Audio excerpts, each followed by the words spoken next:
A service of KIBMradio.com, the Internet's home for an all old-time radio.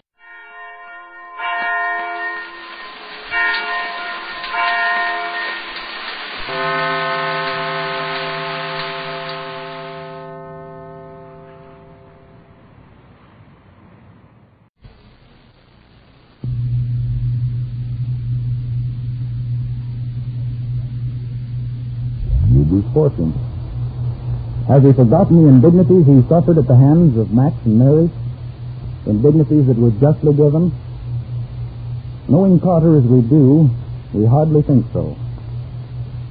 All this willingness to help, to forget, we believe is all a blind who can feel his real feelings, his real purpose. We resume our story about 30 minutes after Friday's close. Max has gone looking for Rube, the cab driver, with some mysterious purpose in his mind of finding motive power for the waterworks. He's had no end of difficulty in finding Rube, who, it seems, had a call which took him down to the station to catch a train for one of his regular clients. Max has finally found him at the railroad station. But, look, Mr. Terry, I don't want to leave the station. Never can tell, you know. You never can tell what? Never can tell when a train will come in the station with a fare for me. Hey, Rube, listen, I think you're nuts. Don't you know there ain't no train due until 7:15? Yep, that's right. Well, then what's all the difficulty? What's all the what? Why don't you want to come back with me? But look, Mr. Terry, you run your business and I'll run mine. Yeah, but if there ain't no train till 7:15, what do you want to wait around here for? Well, you can't tell. There might be Now, one. listen, has there ever been one that didn't run on the schedule? Oh, can't say as how I remember one that didn't. Where? They had one back in 23 that come in at 6:15 instead of 7:15, but they took that off. It didn't make any money. Oh, listen, Rube, if you don't cut this out... Got in too late for supper and nobody took it. Hey, Rube, listen, don't you want a job? Sure I want a job. Well, now, the funny thing about that train was... Huh? What train? The one they took off. Huh? You know that after they took it off, everybody used to ask what they done with it. I don't care what they did with it. Oh, well, you don't have to shout so I can hear you. Oh. Maybe you don't care, but they did. Who? The people that used to take it, or rather, the people who was used to taking it, if you get what I mean. Yeah, go on. I'm all easy. Yes. Well, kind of big, ain't they? Hey, never mind the wisecracks now, but my ears being big. Now, listen, do you or don't you want a job? A steady job. I should say I don't want a steady job. Huh? Got my little old bus here, and it makes me a good living. Keeps me out in the open. Let me tell you something, Mr. Silly. I wear no man's collar. You wear no... Huh? What does that mean? What does what mean? How about you wearing no man's collar? Oh, that?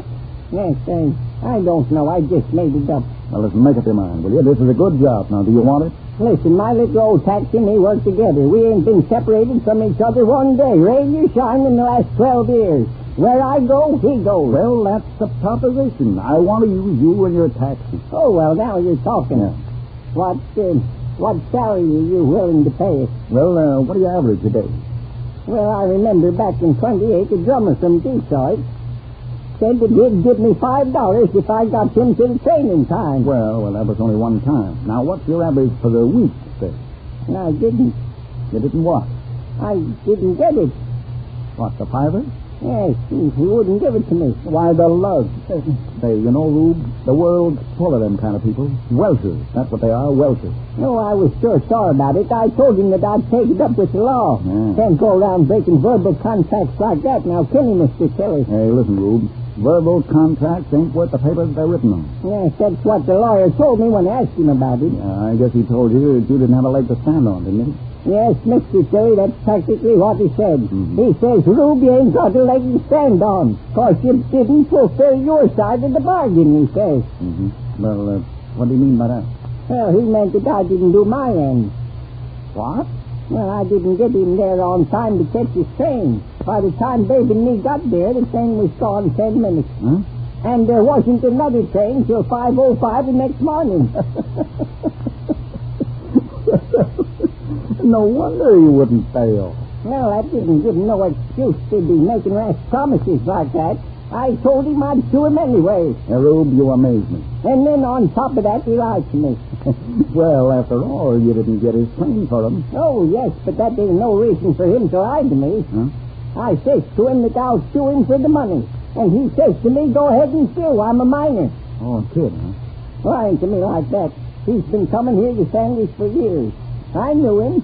He was a traveling salesman, and him lying to me that he was a miner. Huh? I ought to have him brought up on a perjury charge. Yes, hey, you got a case there, all right. Oh, it sure had me sore, all right. Well, so long, Rube. I got to be getting home to the wife and kiddies. Hey, wait a minute, Huh? kid. What about that there job you had for Babe and me? Huh? What job? Oh, yes. Say, you talked it clean out of my mind. Oh, well, did you? Yeah. You know, Mr. Terry, I'm quite a talker, ain't I? Yeah, you're telling me. And would you believe it that I never opened my mouth till I was 12 years old? Huh? I remember my mother used to say about me that she thought I'd never get around to talking. And I can remember saying to myself, wait till I learn to talk, I'll tell her a thing or two. And it did. When I got into school, I believe it was about... Oh, now, wait a minute. I don't want to hear the history of your life, you know. Now that I think of it, maybe it wouldn't be so bad to have a regular job for Babe and me. Oh, you'll take it? Well, suppose we talk price first, and what do you pay me in, Babe? Well, now, what I was trying to get at is how much you make a day with your cash. Well, as I was saying when I was so rudely interrupted, Huh? some days it's good, and then other days it's... Well, listen, will you take $1.25 a day? $1.25 indeed. Why, one time I took a drummer down to the station to catch a train, Yeah. and he told me that if I got him down to the station on time, he'd give me $5. Yeah. But he... Didn't. Yeah, how did you know? Oh, you just told me. Did I? That's funny. Did I tell you what's happened? Say, listen, if I hear that again, I'll lose my mind. No, you did. That's too bad. Well, where'd you lose it? Huh? I think advertising in the paper sometimes gets it back. An uncle of mine lost a watch in Chicago. He advertised in some paper there, and he got it back. He didn't like the idea, though. He says he lost money on the deal. The watch only cost him $1, and he'd had it 5 years. And the advertising cost him $3.50. Yeah. He says it was dirty work somewhere. Yeah. Oh, listen. Oh, Rube, what's the use? He still got it, and it works fine. But you can't trust them city guys. I always say... Yeah, well, listen, now, I'm only going to ask you once more. Now, this is positively the last time. Now, do you or don't you want that job? Now, this is the last time. Why, sure I want the job. Good. Now, is the money all right? It's American money, ain't it? Why, sure it is. What do you think it was? No, I didn't know. Well, in that case, I guess it's all right. $1.40 a day is 50 cents more than I usually make with Babe anyway. Well, good. Now, I'll pay it if you promise not to talk anymore. I ain't hardly opened my mouth. But speaking of money, did I ever tell you about the time a guy tried to pass off a Canadian dime on me? No, and I don't want to hear it now. Well, you don't have to be so rude to me. Then, now, look, Rube, drive me to the hotel, will you? Sure. What? Be glad to. So I says to the guy, what am I going to do with this here dime, I say? Rube, the hotel. And he says to me, smart like, save it till you go to Canada. What do you think of that? Now, listen. I want to go to the hotel. The hotel, please. Hotel? Eh? Yeah, you heard me. Well, which one? There is only one. Which one? Oh, I got you there. Daddy Stratford's building a new one. Okay, you win. But I want to go to the old one. The one that's already built. The one that's been here for quite a while. The one that Daddy used to own, but which is owned by Benjamin Carter now. Now, is that clear? Oh, well, why didn't you say so? I can't pick things out of the air. I've given up trying to say anything. I can't say anything no more. Well, all right. You just have to wait a minute or two. Huh? Why? Say, what is it now? Well, great heavens, I ain't got no gas. I'm all out. Oh. My troubles flown away just like a bird, my troubles flown away just like a bird. Oh, my troubles flown away, and so has my money. Oh, your troubles flown away just like a bird. That's a pretty bad rhyme, Daddy. What is? Away and money. In fact, it's awful. It can't be as bad as I feel. When's your next day? I don't know. If he's going to find a motor for this here battling works, is more than I can see. Well, he found the bottling works, didn't he? Yeah, practically pulled it out of his hat. Well, pulling a motor out of his hat is going to be a bigger job than that. I don't think he'll ever get started with this plant. Just look at it. All ready to go and nothing to start with. Oh, now, don't worry. Max will do it. I hope so. I sure do hope so. Wonder what he wanted with Rube. Okay, I don't know. Trouble, Wait a minute, Daddy. What's that? What's that? Don't you hear it? Yep, that's Rube's baby. Nothing else in the world that sounds like it. That must be with him. Yeah, I hope so. Matt, where'd you been? Oh, don't ask me, Toots. Don't ask me, but I got it. I got it. Got what? Rube's taxi, the motor for our bottling work. I said I'd get it if it killed me, and it nearly did. Well, Max has got it all right, but now that he has, what's he going to do with it? What relation does Rube's taxi have to the bottling work? Listen in tomorrow at the same time. Your hosts, the makers of Heinz, Honey, and Almond Cream.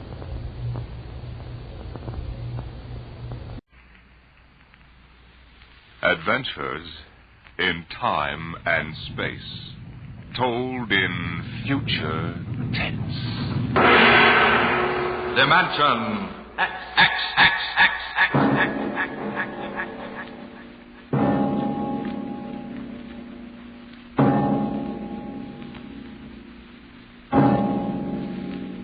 The mind of man is still an unprobed field. Within it lie many mysteries still unsolved. But there are men today, psychologists now experimenting with telepathy, hypnosis, thought transference, who believe that in the future we may discover the existence of a force of the mind, more powerful than any force the world has ever known. We go ahead now in time some 10 years, and in space to the campus of a small eastern college. The hour is late, and in one of the dark college buildings, two men stand in front of a door that bears the name Professor Arthur Barnhouse, Psychology.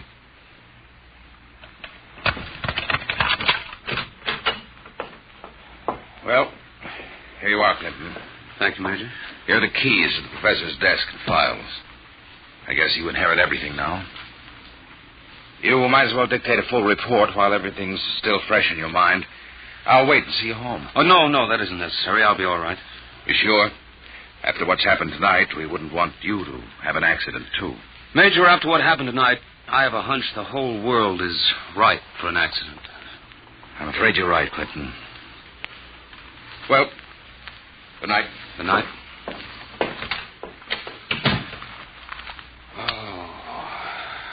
Pull yourself together, Buster.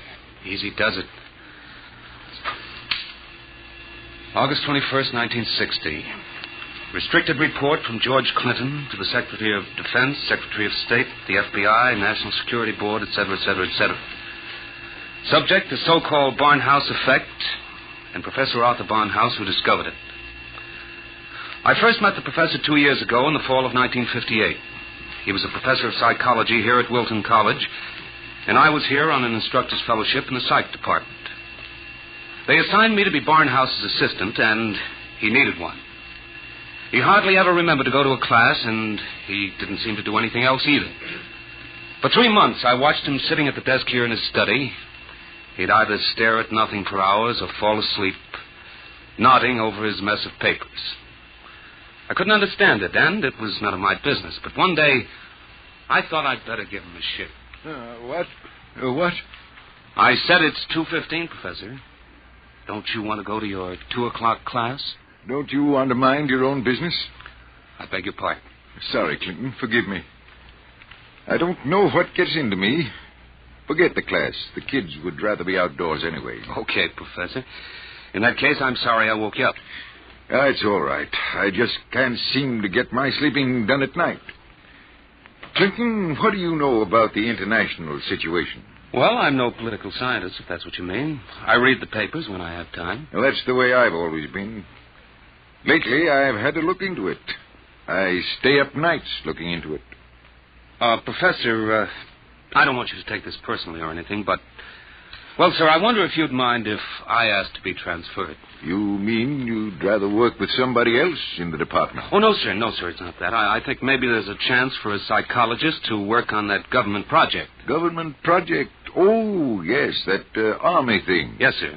They're trying to develop robot pilots for the new fighter rockets so they'll be expendable. Oh, yes.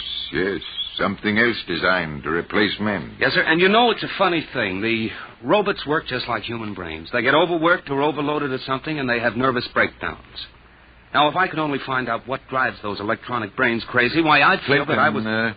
If you want to study a brain that's going crazy, never mind the robots. You can go to work on me. What are you talking about, sir? I don't know. I'm either crazy as a bedbug or a... Clinton, I wish you'd help me find out. Are you serious, Professor? I never was more serious in my life. I'm afraid I'm going out of my mind. But why? What makes you think so? This is what makes me think I'm crazy. Those dice? Clinton, do you know what the odds are against my rolling a 7? Oh, about 5 or 6 to 1. Watch. 7. Now, what are the odds against my rolling it again?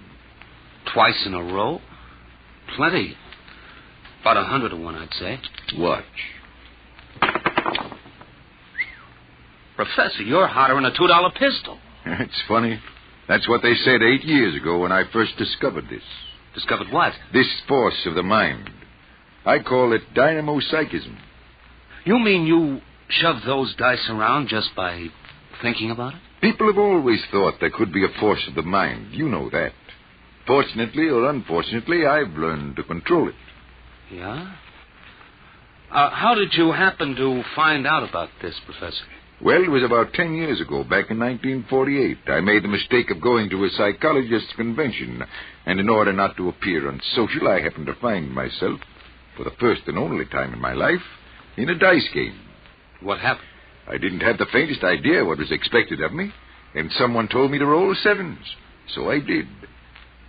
10 of them. I'll bet you weren't asked back into that game. That night, in my room, I realized that it simply couldn't have been an accident, Clinton. I tried to reconstruct the exact scene, the position of my body, and finally, the thoughts in my mind. And that was what did it. I remembered what had been my train of thought, and I proceeded to roll 7s, not 10 consecutive times, but 50. Oh, brother, there it is again. Professor, can you do anything else? I mean, besides shove dice around? You see that inkwell on my desk? Sure. Watch it. Don't take your eyes off it. If nothing happens, say so, and I shall go quietly, even happily, to the nearest sanitarium. Okay, Professor, shoot. Hey, why, it just blew up. Yes, I'm sorry. I didn't mean to splash ink on your suit. That's okay, Professor. What was that funny noise? Oh, that.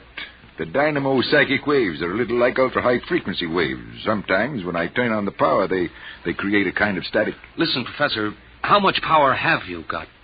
Could you blow up anything, well, you know, big? I could flatten the Great Wall of China. Boy, you'll make the helio-oxygen bomb look sick. That's what scares me, Clinton. The thought that maybe I could use this power to save the world. Clinton, you've got to help me. Who, me? Professor, when it comes to international relations, I don't know from where. You'd better get in touch with the State Department. State Department? Yes, they'd be the ones, wouldn't they? Well, you probably want to be getting home now. I'll see you to the door. I could use a breath of fresh air. Okay, Professor. You better stop brooding about this. You get somebody else to do your worrying for you. Yes, you're right. I have been brooding, wondering what to do. Just sitting and staring endlessly at that awful monstrosity across the way.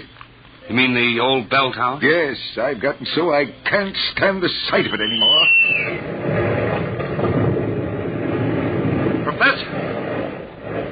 Professor, look, what... Well, there's nothing left but a pile of rubble. Oh, my, I didn't really mean to do that. Well, you see, Clinton, it's got to the point where my lightest whim is more dangerous than a blockbuster. Professor, you get in and write that letter to the State Department right now. You packed too much of a wallet.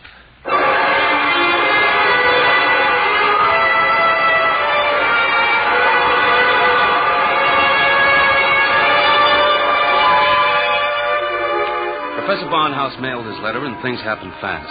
A long arm of the Army reached out, and within 5 days, the two of us were deposited in an old mansion in Virginia, surrounded with a barbed wire fence and 20 guards, and labeled top secret. As soon as they'd seen a couple of small demonstrations, they set up a big test of dynamo psychism, and the professor was a very important guy. You could see him getting more unhappy every day. General Barker, I've got to talk to you. Just a minute, Professor. We're cleaning up the last details in Operation Brainwave. We'll roll at 1400 hours tomorrow. At 1400 what? 2 o'clock tomorrow afternoon. The robot-controlled fighter rockets will take off at exactly 1400 minus 10 and appear over the target at 1400. Watching from here over the video screen, you will then try to knock all 20 of them out of the sky. Think you can do it? Of course I can do it. Fine. And we've taken care of everything. Everything except that you neglected to ask me if I wanted to do it. I don't. This whole thing strikes me as childish and insanely expensive. We'll decide about that. But what's the good of it? I wouldn't mind acting as a defense weapon if it were necessary. But I can make all wars and armaments unnecessary. I could give every nation what it needs. I could move mountains, build roads, dig irrigation canals. I have a technique which costs nothing and can do immense good. You're spending millions to prove that it can do immense damage. It doesn't make sense. You know something, General? He's right. Of course I'm right. I want you to send me and Clinton back to Wilton College. Right away. That's quite impossible, Professor. This operation has gone too far to be called off now. Yes, but... Even if we wanted to call it off. If your dynamo psychism really works, you're apt to be the key to our entire defense setup. But listen... You'll have to excuse me now. Major Cuthrell and I have to double-check the confidential list of the observers on this end. Have you got it, Major? Yes, General. It's right here. Alberts, Barker, Bernstein, Carter, Clinton, Cuthrell, Holbrook, Lawrence, Stein, Williams. Check. I guess that includes everybody of importance. What about me? What? Oh, that's taken for granted, Professor. Thanks. 1400 hours. Will you be ready? I'll be ready. And now, if someone will wind the restricted clock and put the confidential cat out, I'm going to bed.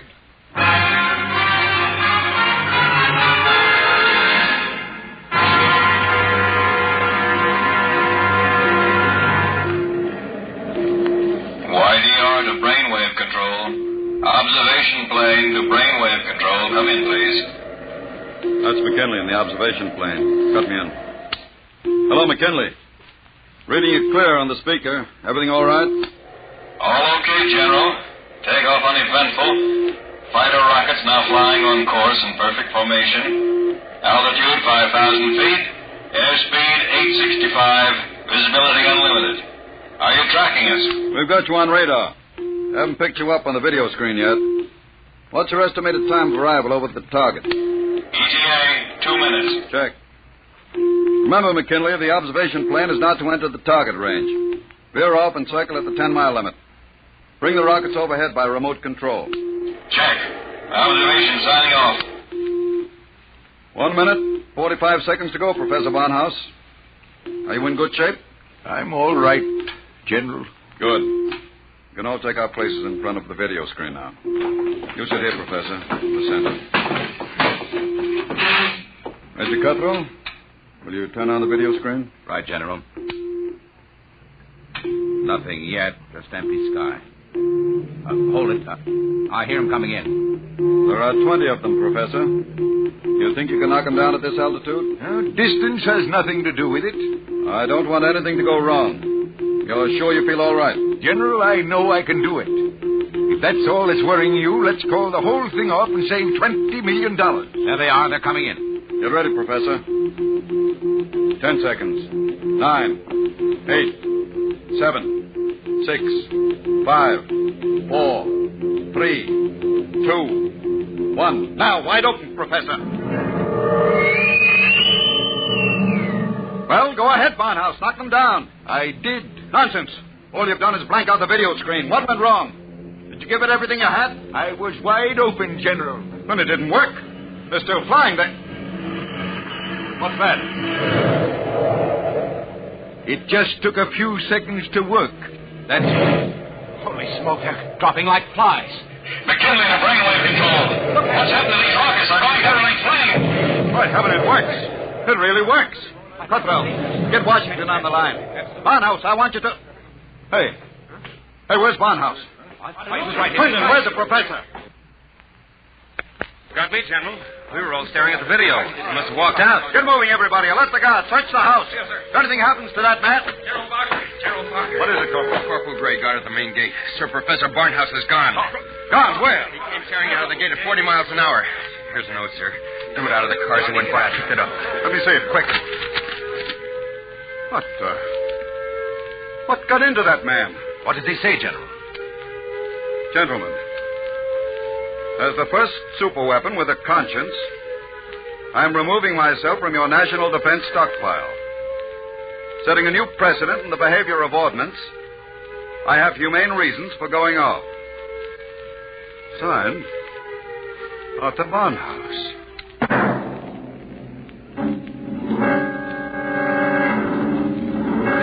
Barnhouse was gone. Within 12 hours, the world was on a spree. The headlines were glorious or terrible, depending on what you think of the things the way they are. Barnhouse flattens helio bomb factory. The dynamo's psychic waves reached every corner of the world. In every country, every continent flashed the news of what was happening. Hey, Barnhouse knocks out hidden atomic stockpile in Asia. There was a new kind of war, the war of tattletales. Secret agents of every country hunted for the hidden armaments of their enemies, yelled about them in the newspapers, and immediately there'd be that warning burst of Barnhouse static, followed by... Radio-controlled fleet blown up on secret maneuver. The professor was out to make peace or bust, and nothing like him ever was.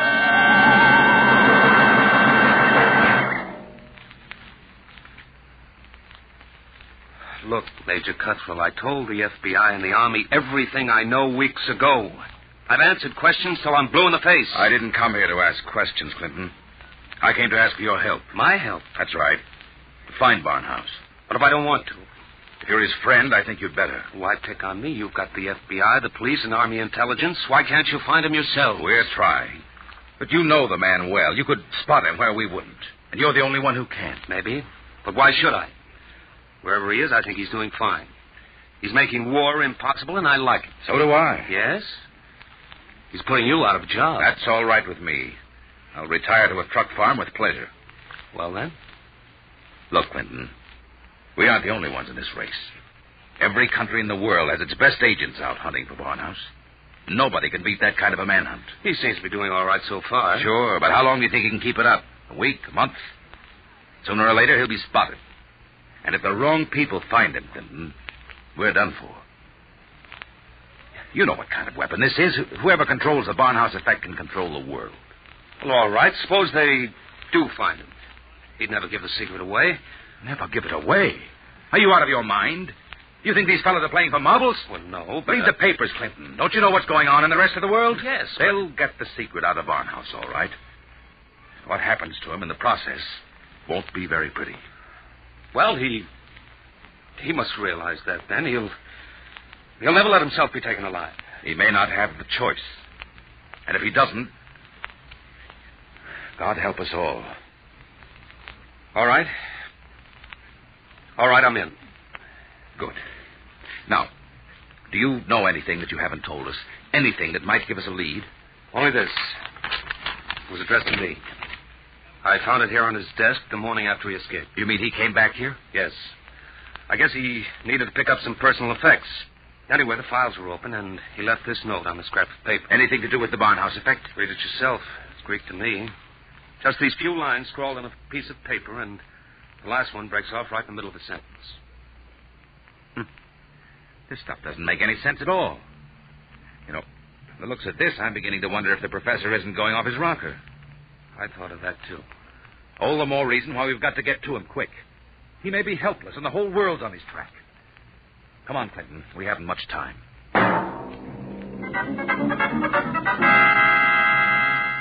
You say you do recognize this photograph, Mrs. Reardon? I tell you, it looks like Mr. Balfour's. He had the second-floor front room for quite a while, but he left, I should say, about a week ago. Say, is he wanted for something? Yes, if he's the man I think he is. Well, now, I'd say you're looking for the wrong fella. That Mr. Balfour, he couldn't be a criminal. Why, he wouldn't even harm a fly. He spent all his time in his room, just thinking.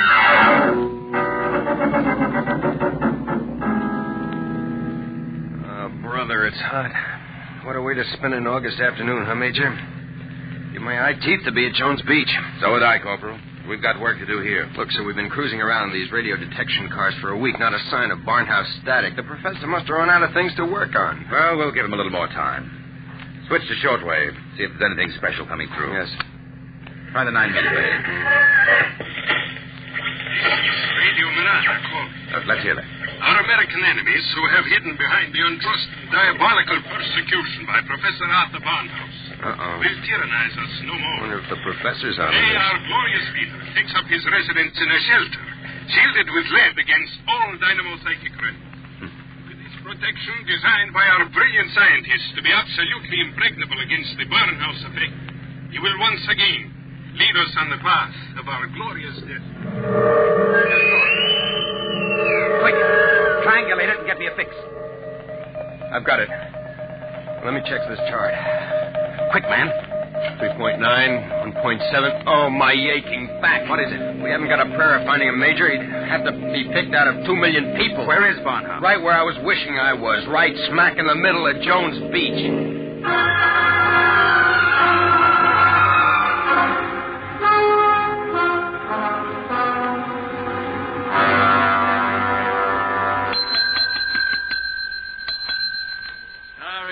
We're full. No more rooms tonight. We don't want a room. Do you recognize this picture? Who wants to know? Uncle wants to know. Oh, excuse me. I'm sorry. Let me see it. Yeah, it looks a lot like room 417. About 5 feet 8, thin, sandy hair, glasses, little scar right across the bridge of his nose. Yeah, that's 417, all right. You mean he's here now? No, not anymore. He checked out 2 days ago. But he couldn't have gone far. What makes you say that? Oh, he looked sick as a dog. Couldn't hardly carry his own bag out. Uh-oh. Like I said to the other fellas, I said he looked like he was on his way to the morgue. What other fellas? Oh, the ones this morning. You're the second pair that's been asking for him.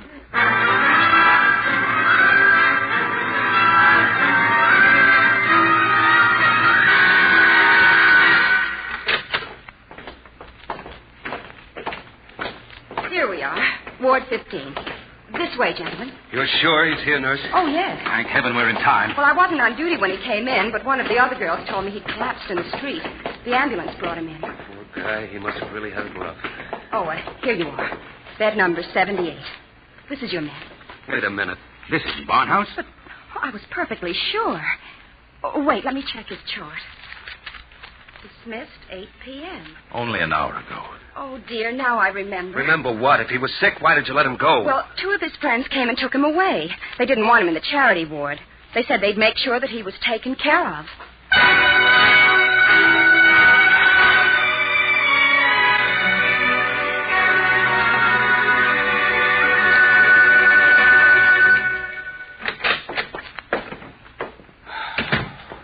Every time I walk into this study, I keep hoping somehow I'll wake up out of a bad dream and find the professor just sitting here. Major, is there anything we haven't covered? Nothing. The police, the FBI, the air patrols, the docks, the railroad stations, everything. Not even a flea could get through this dragnet. I hope. Then I guess we sit. We sit. Maybe something will come in.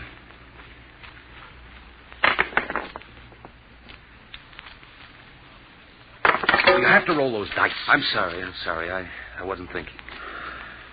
An hour. That's what's driving me crazy. 1 hour sooner and he'd have been in our hand, not theirs. I know. Well, maybe he's still all right. How can he be all right? He's in the hands of a foreign power. We don't know that for sure. The professor was a likable little guy. He couldn't have lasted this long if he hadn't found some friends. Maybe they came and took him away.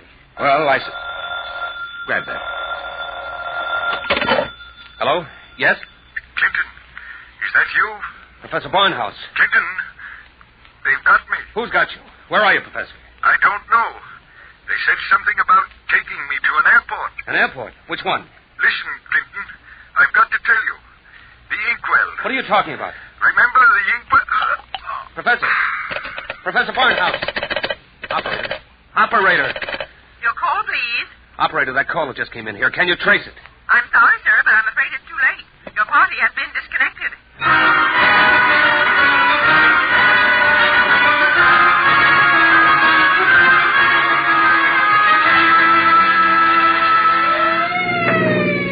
Where are we headed? He didn't say which airport. Just a hunch. The commercial airfields are all covered. But there's a little private field out here, I remember. Hasn't been used in years. Better be the one. They didn't have too much of a start on us. Maybe we'll make it in time. Step on it, Corporal. Wide open, Major. How'd he sound? Did he say who had him? No, all he got out was airport and something about an Major, Mr. Clinton, there's a tail light up ahead. Must be another car going like the devil. You're right, I see it. They're turning into the airfield. Come on, faster. Hold everything. Look up ahead. They're switching the floodlights on at the field. There's the plane down at the other end, all warmed up and ready to go. We'll never make it on the road. Hang on, I'm going through the fence, right?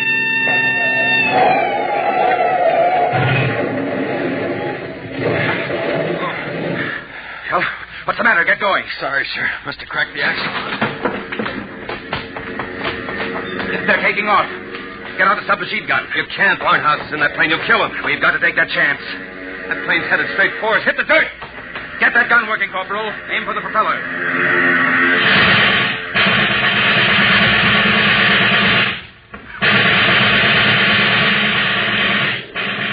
Couldn't get him, Major. Well, there goes the old ball game. I'll get through to Air Patrol, sir. Maybe they can intercept the plane. Not a chance. By the time the fighters got off the ground, the plane would be out of range. No, we've lost, Barnhouse. Nothing can save us now. Hey, what?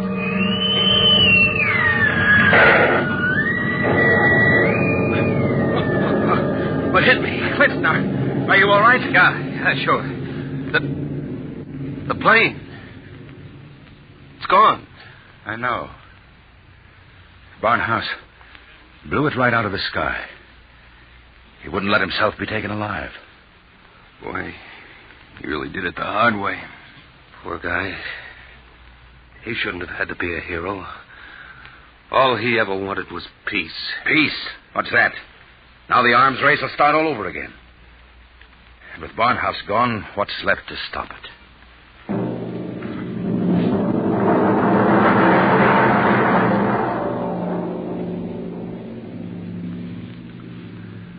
So they brought me back here to the professor's old study to dictate this report.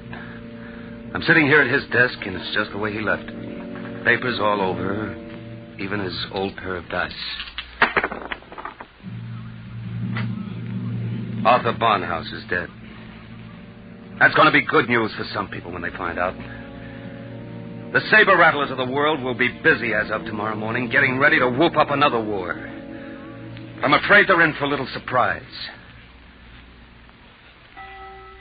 It's 3 a.m. now. And before morning comes, I intend to vanish, disappear completely. That's the last that anybody will ever see or hear of me directly. That's why I want to tell you now. I've been looking at the new inkwell here on the desk. The professor's last words were something about an inkwell. And in it I found a little scrap of paper. Just a few words, but they complete the note I showed the major.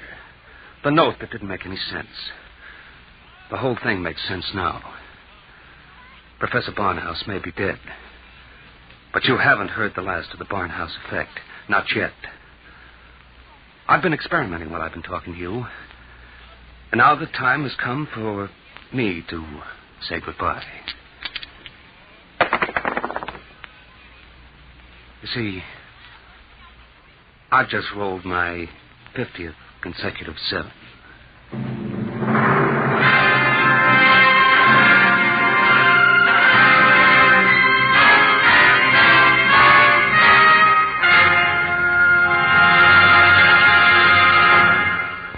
You have just heard Report on the Barnhouse Effect by Kurt Vonnegut, Jr. An adventure in time, space, and the unknown. Dimension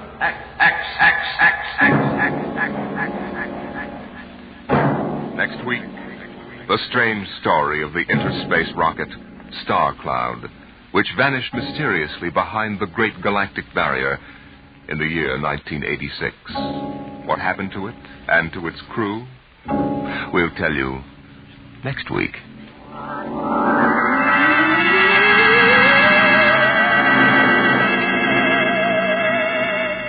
Tonight's story, Report on the Barnhouse Effect, was adapted for radio by Clarice A. Ross. Featured in the cast were Bill Quinn as Clinton, Ed Jerome as Professor Barnhouse, and Carl Weber as Major Cutthroat. Your host was Norman Rose. Music, Albert Berman. Engineer, Bill Chambers. Dimension X is produced by Van Woodward and directed by Edward King.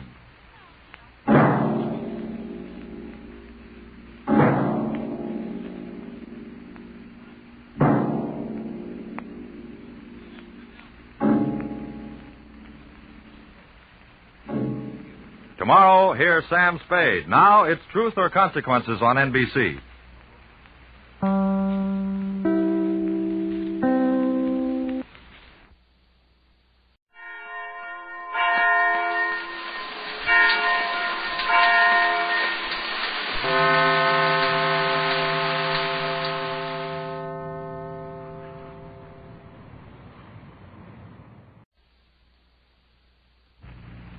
Adventures in Time and Space, told in future tense.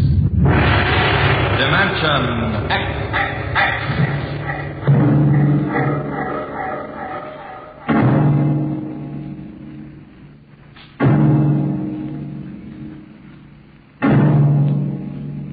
Can you predict what will come in 100 years? Or in 10? Or in the next minute? Can you see beyond the known dimensions of time and space into the unknown Dimension X? It was in the year of 1982 that spacemen first discovered the Great Galactic Barrier. In the past 10 years, rocket travel to the moon and the nearer planets had become commonplace. And then men fixed their sights on a more distant star, the remote planet known as Volta. 5 exploratory ships went out, and none came back, each in turn disappearing mysteriously at the same vanishing point, an invisible wall somewhere in the vast outer reaches that became known as the wrecker of spaceships, the Galactic Reef. And yet, the explorers refused to admit defeat. It was on June the 2nd, 1987, that the rocket Star Cloud made ready for takeoff, the 6th to attempt to crack the barrier and win through to Volta. Now hear this. Condition blow. 1 minute till blast off. Now hear this. Condition blow. 1 minute till blast off. Bridge to nav control. Navigation, Collier. This is Captain Thorson. Ready, Lieutenant? We're ready, Captain. The course is in the integrator for takeoff at 1200 hours. All right, stand by for acceleration. Bridge to engine room. Fire up your rocket chambers. Take off at exactly 1200 hours. I'll read you off. 30 seconds. 29. 28. 27. 26. Condition red. Hold it. Revoke all orders. Who turned in that alarm? We've uncovered a stowaway, sir. Stowaway where? Hiding in sick bay. Dr. Spitzlin found him. Have him brought up to the bridge. Engine room. Kill your rocket. Stand by. Thorson, this is Colonel Harrison in ground control. What's holding you up? Trouble. What's the matter with you? What's the matter with you? There's stowaway aboard. Stowaway? Yes, I thought your men were supposed to police this base. What's the matter All with right, Captain. Take it easy. you? You know what this delay can do to us, don't you? 1 minute late at takeoff can throw us 1,000,000 miles off course. We'll have to reintegrate the whole works. Well, look, how long do you think it'll take? Don't bother me for a while. I'm busy here. Stupid idiot. Come in. Here's your stowaway, sir. Now, court martial. Charlie. Can you use a good radio man, Skipper? Oh, I see you two have met. Met? The skipper and me made 50 trips to the moon together. Didn't we, Captain? Charlie, if you wanted to come along, why didn't you volunteer? I did, Skipper. They turned me down. What's wrong with you? Oh, acceleration bends. They said my arteries wouldn't stand another trip. Oh, I'm sorry to hear that. But they're wrong, sir. I got one more good trip in me. Now, listen, Captain. You know these green kids don't know the first thing about space radio operation. Now, you put a man like me on, and I'll be getting you bedtime stories from Mars. Well, you know the regulations as well as I do, Charlie. I can't take you as much as I'd like to. Colonel Harrison will murder me for this. I'm sorry, Charlie. I put you aground. Tell you what, Charlie. I'll ask Harrison to put you on as ground radio contact. It'll seem as if you're right here with us. He won't do it, sir. He better. I'll have him busted to corporal for letting you sneak aboard. You'll be better off, Charlie. Paulson. Yes, sir. I'm sending a man down from the bridge. Put him aground. Give him time to clear the launching platform. Yes, sir. So long, Charlie. Sorry. Well, good luck, Skipper. I thought you were going to have him drawn and quartered. Than anybody else, I would have, Smitty. But Charlie's kind of special. He's been with me since my first command. When we began the regular run to the moon. If he wanted to come along this time, well, it's only through loyalty to me. You know, Lewis, I didn't realize it before, but you're almost human. Navigation. Lieutenant Collier. Nav control, Collier. Lieutenant, how badly we fouled up. Can you recalculate the course, or shall I cancel the takeoff? I've already plotted a new course on the integrator, sir. Well, that's quick work. Are you sure? Positive, sir. All right, Collier. Putting it in your hands. We'll blast off from your signal. But, Lewis, isn't that a lot of responsibility for a young green officer? Yeah, but if he can't do his job, I'd rather find out now than at the galactic barrier. Bridge to engine room. Ready your rockets. Prepare to blast off on navigator's signal.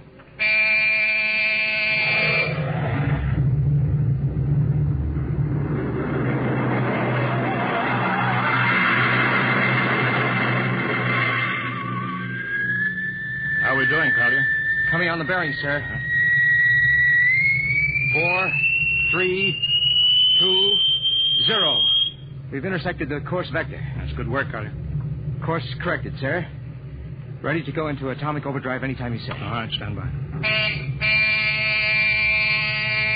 Now hear this. Prepare for maximum acceleration. Bridge to engine room. Kill your rockets. Rockets out. Fire up number 1 cyclotron. Number 1 ready. Fire up number 2. Number 2 ready. Engineering, withdraw your dampening rods. Fission chamber ready. Blast tubes are clear. Ready. Take it on overdrive. How are we doing, Collier? On course, sir. She's running hot and true. Well, my compliments, Lieutenant. This job would have done your father credit. He was the best navigation officer I ever saw. Thank you, sir.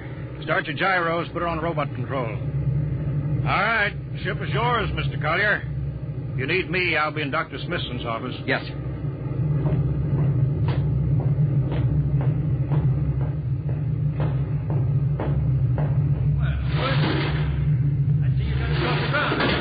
Thank young Collier for that.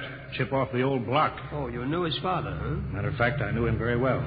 First-rate spaceman. Is he the one who, Yeah, he was lost in the galactic barrier on the second ship we sent out to Boulder. Lewis, just what do you think this galactic barrier is? Your guess is as good as mine, Doc. All I know is that 5 ships have gone into it, and none of them have come back out. You think it's an it. How about Mestrovic's theory that it's a time warp in space, but that the ships reach it and slip into another dimension? I think that's rubbish.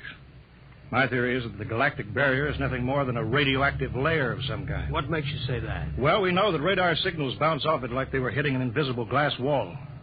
And we know it destroys our ships and our crews in some way. There's no other logical explanation. What makes you think we can get through it? Because we're ready for it. The others weren't. Tire hull is completely shielded with lead. We can crack through any radioactive cloud ever detected. Besides, we're equipped with some new UHF radio devices that should enable us to maintain radio contact with Earth. Nothing can happen. Absolutely nothing. Who are you trying to convince, Lewis? Myself, I suppose. Smitty, 5 ships are missing. And men like Prentice and Margetson and young Collier's father. I'm tired of seeing good men fed into that meat chopper. Then why are we going? We haven't any choice, Smitty. We're in a race. Kind of race where men and ships are expendable. Well, at least it won't be boring. I'll have to play physician morale builder and mother substitute for 112 slightly nervous men. Your morale doesn't sound too good, Doctor. As morale officer, I can state without fear of contradiction. It's terrible. And something tells me that as we approach that galactic barrier, I'm not going to be alone.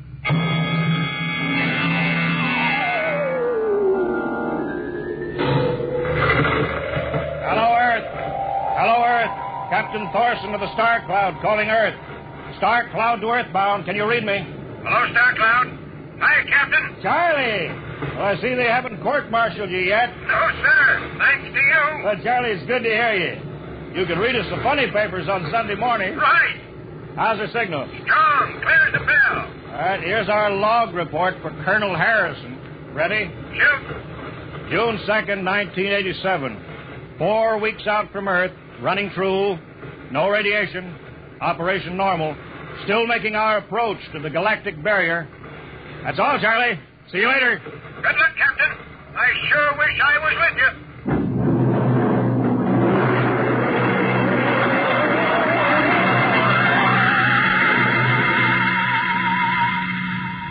How's the morale, Smitty? Well, the men know we're getting closer to the barrier.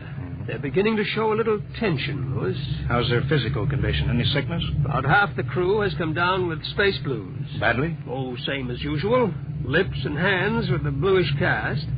Eyes sensitive to infrared. I don't know. When I first started flying these tin cans, nobody ever heard of space blue. Well, there's a new theory that is caused by the terrific acceleration of these atomic overdrive ships. The change in gravity affects the circulation. What do you think? Oh, I think it's psychosomatic. I've noticed that the same men who get space blues under tension on a ship tend to get blue coloration back on Earth when they're upset. I guess it's an occupational disease of space navigators. You think it's just nerves, then? I don't know. But young Collier has a bad case. I think it's tension from overwork. Maybe he needs some vitamins. Lewis, when will you realize that vitamins are not the panacea for all the troubles of mankind?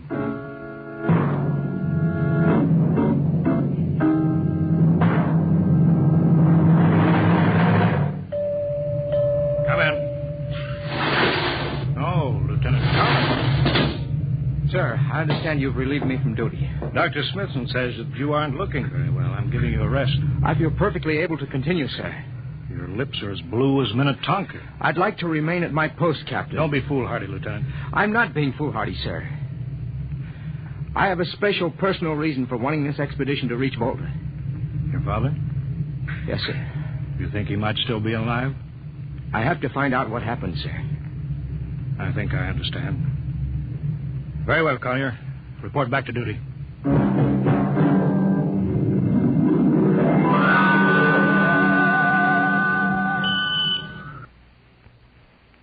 What's the reading, Paulson? We're getting a +5 radar bounce now. It's coming off the barrier almost as fast as we send it out. What's the interval? 0.3 of a second. Shortening steadily. At this rate, we'll hit the wall in the next few minutes. All right, alert the crew. Sound general quarters. Now hear this. Condition red. We are now approaching the galactic barrier. All hands to stations. All radiation detectors to be fully manned. Full security will prevail until further notice. That is all. Paulson. Aye, sir. Radar bounces up to +6. We better try to make final contact with Earth. Spark's still trying to raise the base? Yes, sir, but he's not having much luck. There seems to be some interference. That's the radio room now. Yes? You've got him? Cut in the bridge speaker. The captain will take it from here. Hello. Star Cloud to Earthbound. Can you hear me, Earth? Hello, Skipper. I can barely read you. We're getting heavy static from sunspots. That's not sunspots. We're right on top of the galactic barrier. Stick with us, Charlie. We're switching to the automatic sender now, so you can track us in. Okay. If we crack the barrier and come through still in one piece, I'll try to get back to you on the high-frequency band. Gotcha, Skipper. Don't worry. I'll be waiting. So long, Charlie. So long, Star Cloud. We must be getting awfully close now, Captain. The echo's bouncing back so fast it's almost beating the signal. When they coincide, hold onto your hat. That's when we run into the wall. Any second. Hold on. Well, here goes nothing. Here it comes.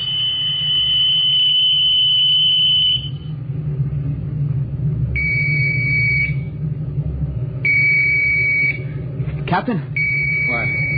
Why, nothing happened. We made it. We made it, Captain. No radiation, no time warp, no nothing. The crew's gone crazy, sir. Let them. They earned it. Say, Doc, can you break out a few bottles of snake bite serum for medicinal purposes? I sure can. This calls for a celebration. How's your morale now? Couldn't be better. How's yours? Condition red. Radiation detected. Condition red. Radiation detected. Holy mackerel. Look at the needle on that indicator. Paulson. I see it, Captain. We're picking radiation like crazy. What's it like? It's a strong wave. What kind is it? I don't know. It's too long for a cosmic ray and too short for UHF. All right, track it down. Triangulate it. Make it fast. I want a directional fix. Yes, sir. Engine room. Yes, sir. We're picking up radioactivity. Is it the fission chambers? No leak, sir. Check your gauges. Nothing here, Captain. Must be coming from outside. Damage control. Yes, sir. Is our lead shield leaking radiation? Haven't found anything yet, sir. All right, keep at it. Paulson, how you doing? I've got a fix, Captain. Well, what is it? I'll have to recheck my figures. Well, hurry up. The angle is correct, but I don't... Come on, man, for Pete's sake. It's right, sir. What's right? Speak up. Where's the radiation coming from? It's coming from inside this ship. That's impossible. No, sir. I've checked it twice. Well, then, there's only one thing left to do. Paulson, get a Geiger counter. We're going to start combing the ship, inch by inch. Ready, sir. All right, turn it on now. Yes, sir. We'll check the atomic guns first. Cut through the officers' quarters to ordnance. Come on. Wait a minute, sir. What is it? The signal's weaker now. Let's go back.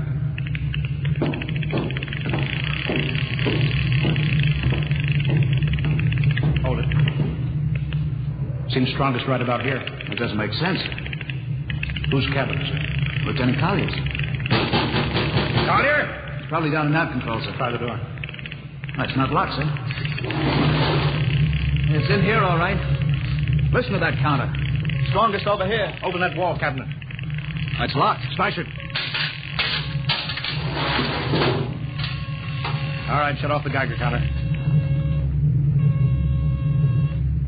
What do you make of this, Paulson?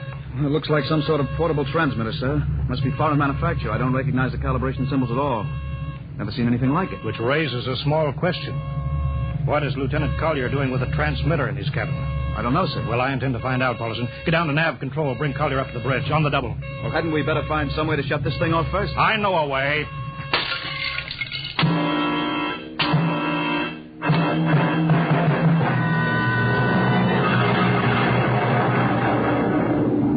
Lieutenant Collier, I'm going to ask a few simple questions, and I want a few simple answers. Yes, sir. What were you doing with the transmitter in your cabin? Transmitter, Captain? You know nothing about it? No, sir, I don't. Do you recognize these calibration symbols? No, sir. Can you think of how it might have been placed in your cabin without your knowing it? No, sir. Unless someone came in while I was on duty. Would that have been possible? Why, I suppose if someone had a key... I found your cabin door unlocked. Well, I meant a key to the wall cabinet. I didn't say the wall cabinet. Well, sir, You what, Lieutenant? How could you have known it was in the wall cabinet? I just assumed. Lieutenant Collier, I find it hard to believe you would lie. Having known and respected your father and having observed the way you handled your job. However, I intend to get to the root of this thing. May I have your wristwatch, Lieutenant? Sir? Your wristwatch. Yes, sir. Paulson, turn on that Geiger counter. Yes, sir. Hold this watch next to it. Yes, sir. That's all. Lieutenant, if you hadn't any close contact with that transmitter, how do you explain the radioactivity of this watch? I don't, sir. I think you'd better. To whom are you sending those signals? Condition red. Condition red. There's your answer, Captain. What is it, Collier? Alien spaceship approaching. Alien spaceship approaching. Sound battle stations. Collier, who's aboard that ship? All right, now talk, man. Very well, Captain. My mission seems complete. Your mission? Are you admitting that you're an agent of a foreign power? I am stating it. What nation? No nation, Captain. What? I am an agent of the Voltan government. The what? The government of the planet of Volta. You're crazy. Are you so stupid that you think your people are the only ones who can invade another planet? What do you mean? We've had agents operating on Earth since 1945. I don't believe you. What do you think happened to those 5 ships, Captain? Where do you suppose we got our information, your language, your culture, family background? But your appearance, you look... Like Commander Collier? Is that so surprising, Captain? We had a living model. I ought to kill you. That would be very foolish. I would advise you to surrender without delay. Alien ship now coming in ordnance range. I'll deal with you later, Collier. Paulson, sir, put this man in irons. Take him away. Don't worry, sir. We'll take good care of him. Carpenter, Robinson. Gunnery. Gunnery Richardson. What's the range? 10,000 meters. They're closing fast. Put your guns on radar tracking. Tracking. Coming on to burn.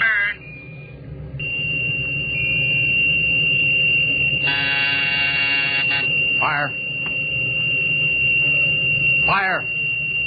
Richardson, you hear me? Fire. What's the matter down there? Did you hear me? Richardson, answer me. It's no use to shout, Captain. Collier. Yes, Captain. How'd you get loose? Where's Paulison? Lieutenant Paulison is dead. All stations. Lieutenant Collier has escaped. Seize him, man. Don't waste your breath. Your men can't hear you, Captain. What? Those still alive are my men. You're lying. No, Captain. Every ship that has ever left Earth was controlled by a Voltan crew. That's impossible. Those were hand-picked men. Hand-picked by us. I don't believe you. Then why not call for help? Carpenter, Robinson, Haley, report. Carpenter, Robinson. You see, Captain, it is quite useless. I would advise you to sit very quietly and do nothing.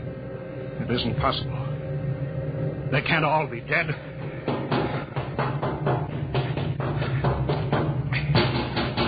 Smitty!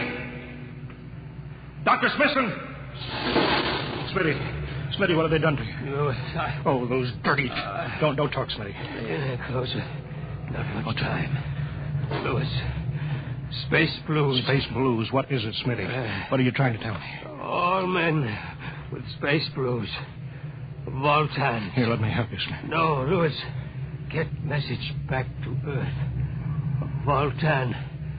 5th column. Watch out for Space Blues. Smitty.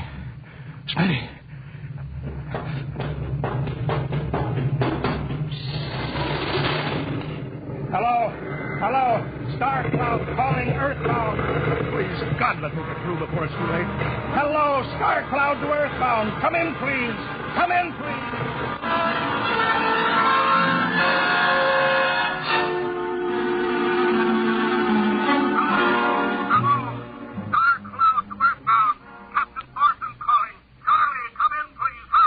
Hello? Hello, can you hear me, Charlie? Skipper, is that you? Are you getting my signal? It's coming in a little louder now, Skip. Keep sending. Thank God, Charlie. Now listen to me. Not much time. It's word to Colonel Harrison. Crew mutinied. Most of crew members, Voltan. What? Voltan. Spell that. V-O-L. Voltan? That's right. They're from the planet Volta. Skipper, are you all right? Charlie, this is serious. They'll be here any second now. Listen. They have a 5th column on Earth. They're planning to invade you. You don't mean it. Of course I mean it. Have Harrison. But they're posing as humans. You can detect them by Space Blues. You got that? Only Voltans get Space Blues. Charlie, do you hear me? Space Blue. I get you. Step back in, Charlie. I'm depending on you now. Warn everybody. Captain. They open the door. Go on, Charlie. Captain Thorson. Hello, Star Cloud. Come in. What's the trouble, Sergeant? We're just trying to raise the Star Cloud, Colonel. Had any luck? No, sir. No contact. No contact? No, sir. Nearly an hour since they hit the galactic barrier. I don't understand why they haven't tried to get back a message. No, sir. Neither do I. All right. I'll take over for a while. Yes, sir. Go right ahead, sir. You had better go out and get yourself some coffee. Charlie, you look a little blue around the gills.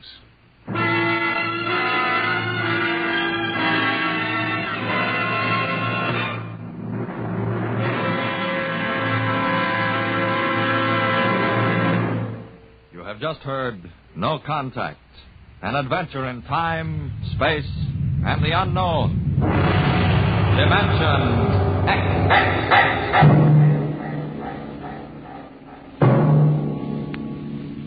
Next week, we have a nice, blood-curdling little story that starts with these 2 sentences.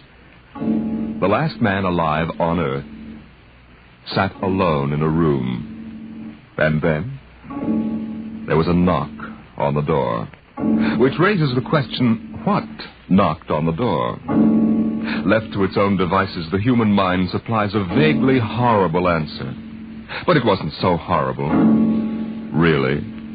You'll see next week when we present Knock.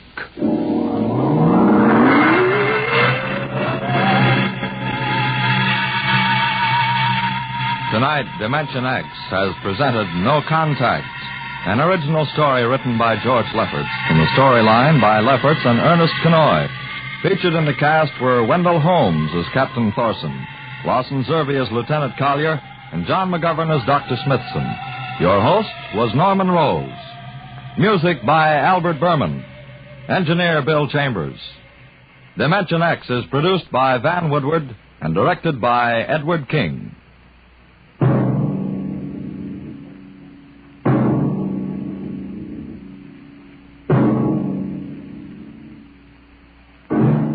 Tomorrow, hear Sam Spade. Now, it's Truth or Consequences on NBC.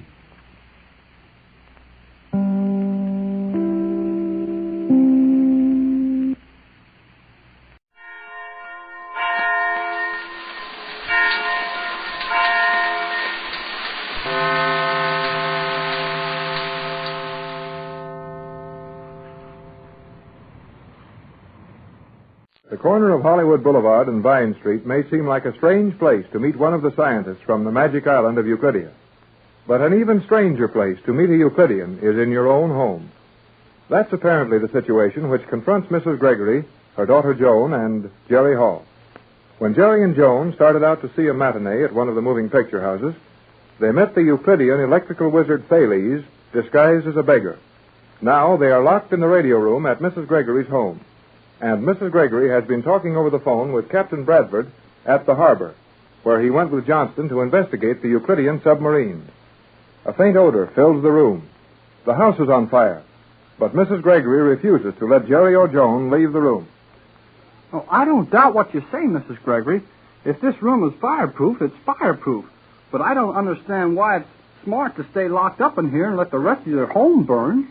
Jerry, Captain Bradford said we were not to leave this room until he or Johnson arrived to let us out. But, Mother, your home is so beautiful.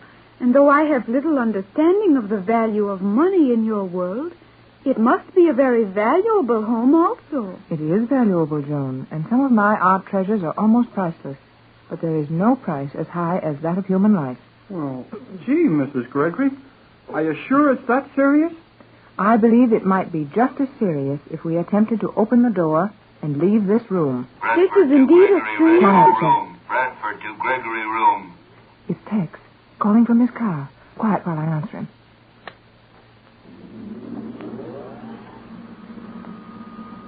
Gregory radio room to Bradford. Go ahead, Tex. Remain in that room. Do not leave until Johnson or I arrive to let you out. We understand. No move is being made. Where are you, Tex? Sorry, but for obvious reasons, I can't tell you that. Are you in the car? No, that is all.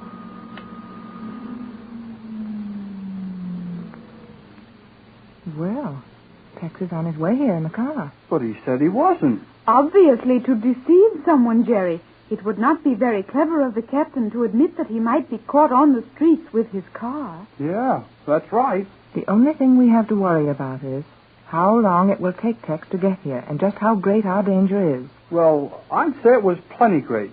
This is getting on my nerves. Guys running all over the place, starting fires, rooms we can't get out of, and radio messages from cars that aren't supposed to be on the streets. The only thing we can do is to remain in this room and do exactly as Tex ordered, no matter what our danger. He knows more about it than we do. But how could the captain have known of our danger while he is miles away at the harbor? You mean while he was miles away? I'll bet he's burning up the road getting here. Yes, he should be here any minute now. Mother, why do you refuse to answer my question? How could the captain have known of our danger? I'm sorry, Joan, dear, but that's just one of the things you'll have to trust me about. There you are, Joan. Now, what did I tell you? Your mother and Captain Bradford are just as mysterious as any of those scientists of G-47s. They seem to be. However, I shall not question their actions again. Mystery is not objectionable when it accomplishes a purpose. Thank you, my dear. Oh, all right, then. Let's forget it. But I'm worried about that smoke. The smell is getting stronger all the time. We might feel the wall and determine how near this room the fire is. That would do very little, if any, good, Joan. Unless the heat were terrific, the soundproofing and fireproofing of these walls would resist rises in temperature. Fine thing this is. Right in the middle of a fire, and we can't even see it. I think that is very fortunate. If we must be in the middle of a fire, it is best that we cannot see it or feel it. Yeah, I know, but we're missing all the fun. Well, it might not be very funny, Jerry, out in that hall with fire all around you. Well, I didn't mean to be funny. Jerry, why do you say so many things you do not mean? Oh, I don't know. Jerry has a habit of talking to keep up the spirits of the meeting. It's not a bad habit at Mother, the green signal light. Did you see one of them go on? Yes, it flashed on and off very quickly. Which one, Joan? I did not turn my head quickly enough to locate the flash, but I'm sure I saw it. Then we must all watch the board carefully. Mm-hmm. There it is again. Yes, on the extreme left end of the central row of lights. I saw it. That's the rear service door. Isn't that the same door the fellow went out after he started the fire? Yes. Why, Jerry? Oh, well, he must be coming back to finish the job. Perhaps the fire was purely local, designed to hold us in this room so that he might make a search of the rest of the house. Nice going, Joan. That is possible, but I doubt it. Oh, there's the next light. He's starting up the stairs, the service stairs. Mother, is it not possible that this might be the captain? Golly whiskers, Joan. You're right. It's Tex coming to get us out. Come on, let's open the door. Jerry, don't open that door. Oh, I'm sorry, Mrs. Gregory, but I thought maybe... I know what you thought, Jerry, but you're wrong. That isn't Captain Bradford, nor is it Johnson. Well, if he's planning to go into that study and steal something now, he must know that the fire can't get to him. And if it can't get to him, it can't be all over the house. That's logical, Jerry, and under ordinary conditions, I'd say that we should try to find out what's going on. But when we're sure that the city contains one or more enemies, our best move is to make no move. I believe Mother is right, Jerry. Well, maybe she is. But that guy's getting closer to the study all the time. Now, look at those green lights flash now. Mother, was that not the large central alarm light, the one for the study? Yes, Joan, it was. Then the study's being worked on right now. At least the door was tried and probably... No, look. The next light. Down this way, isn't it? Yes. What room is that, Mother? Just a large closet, nothing of value. Really just a space on this side of the study. Any more rooms between us and the study? No, only a rather long hall. I think the person setting off those alarms is coming to this room. I'll bet he is, too. But the fire... Well, if he started it, maybe he knows how to put it out. Oh, it's not easy to put out fires that have been burning as long as this one has. Is it possible to open this door from the outside? Only with keys which Johnson and Tex have. Then we're safe as long as that door holds. Say, he's trying this door. Well, sit still. He can't get in. Now the light for this room has gone out. Oh, boy. Well, he gave up easy. Maybe the smoke out there in the hall was too much for him. If we watch the lights, we'll soon know where he's going. Mother, the door. Huh? Door?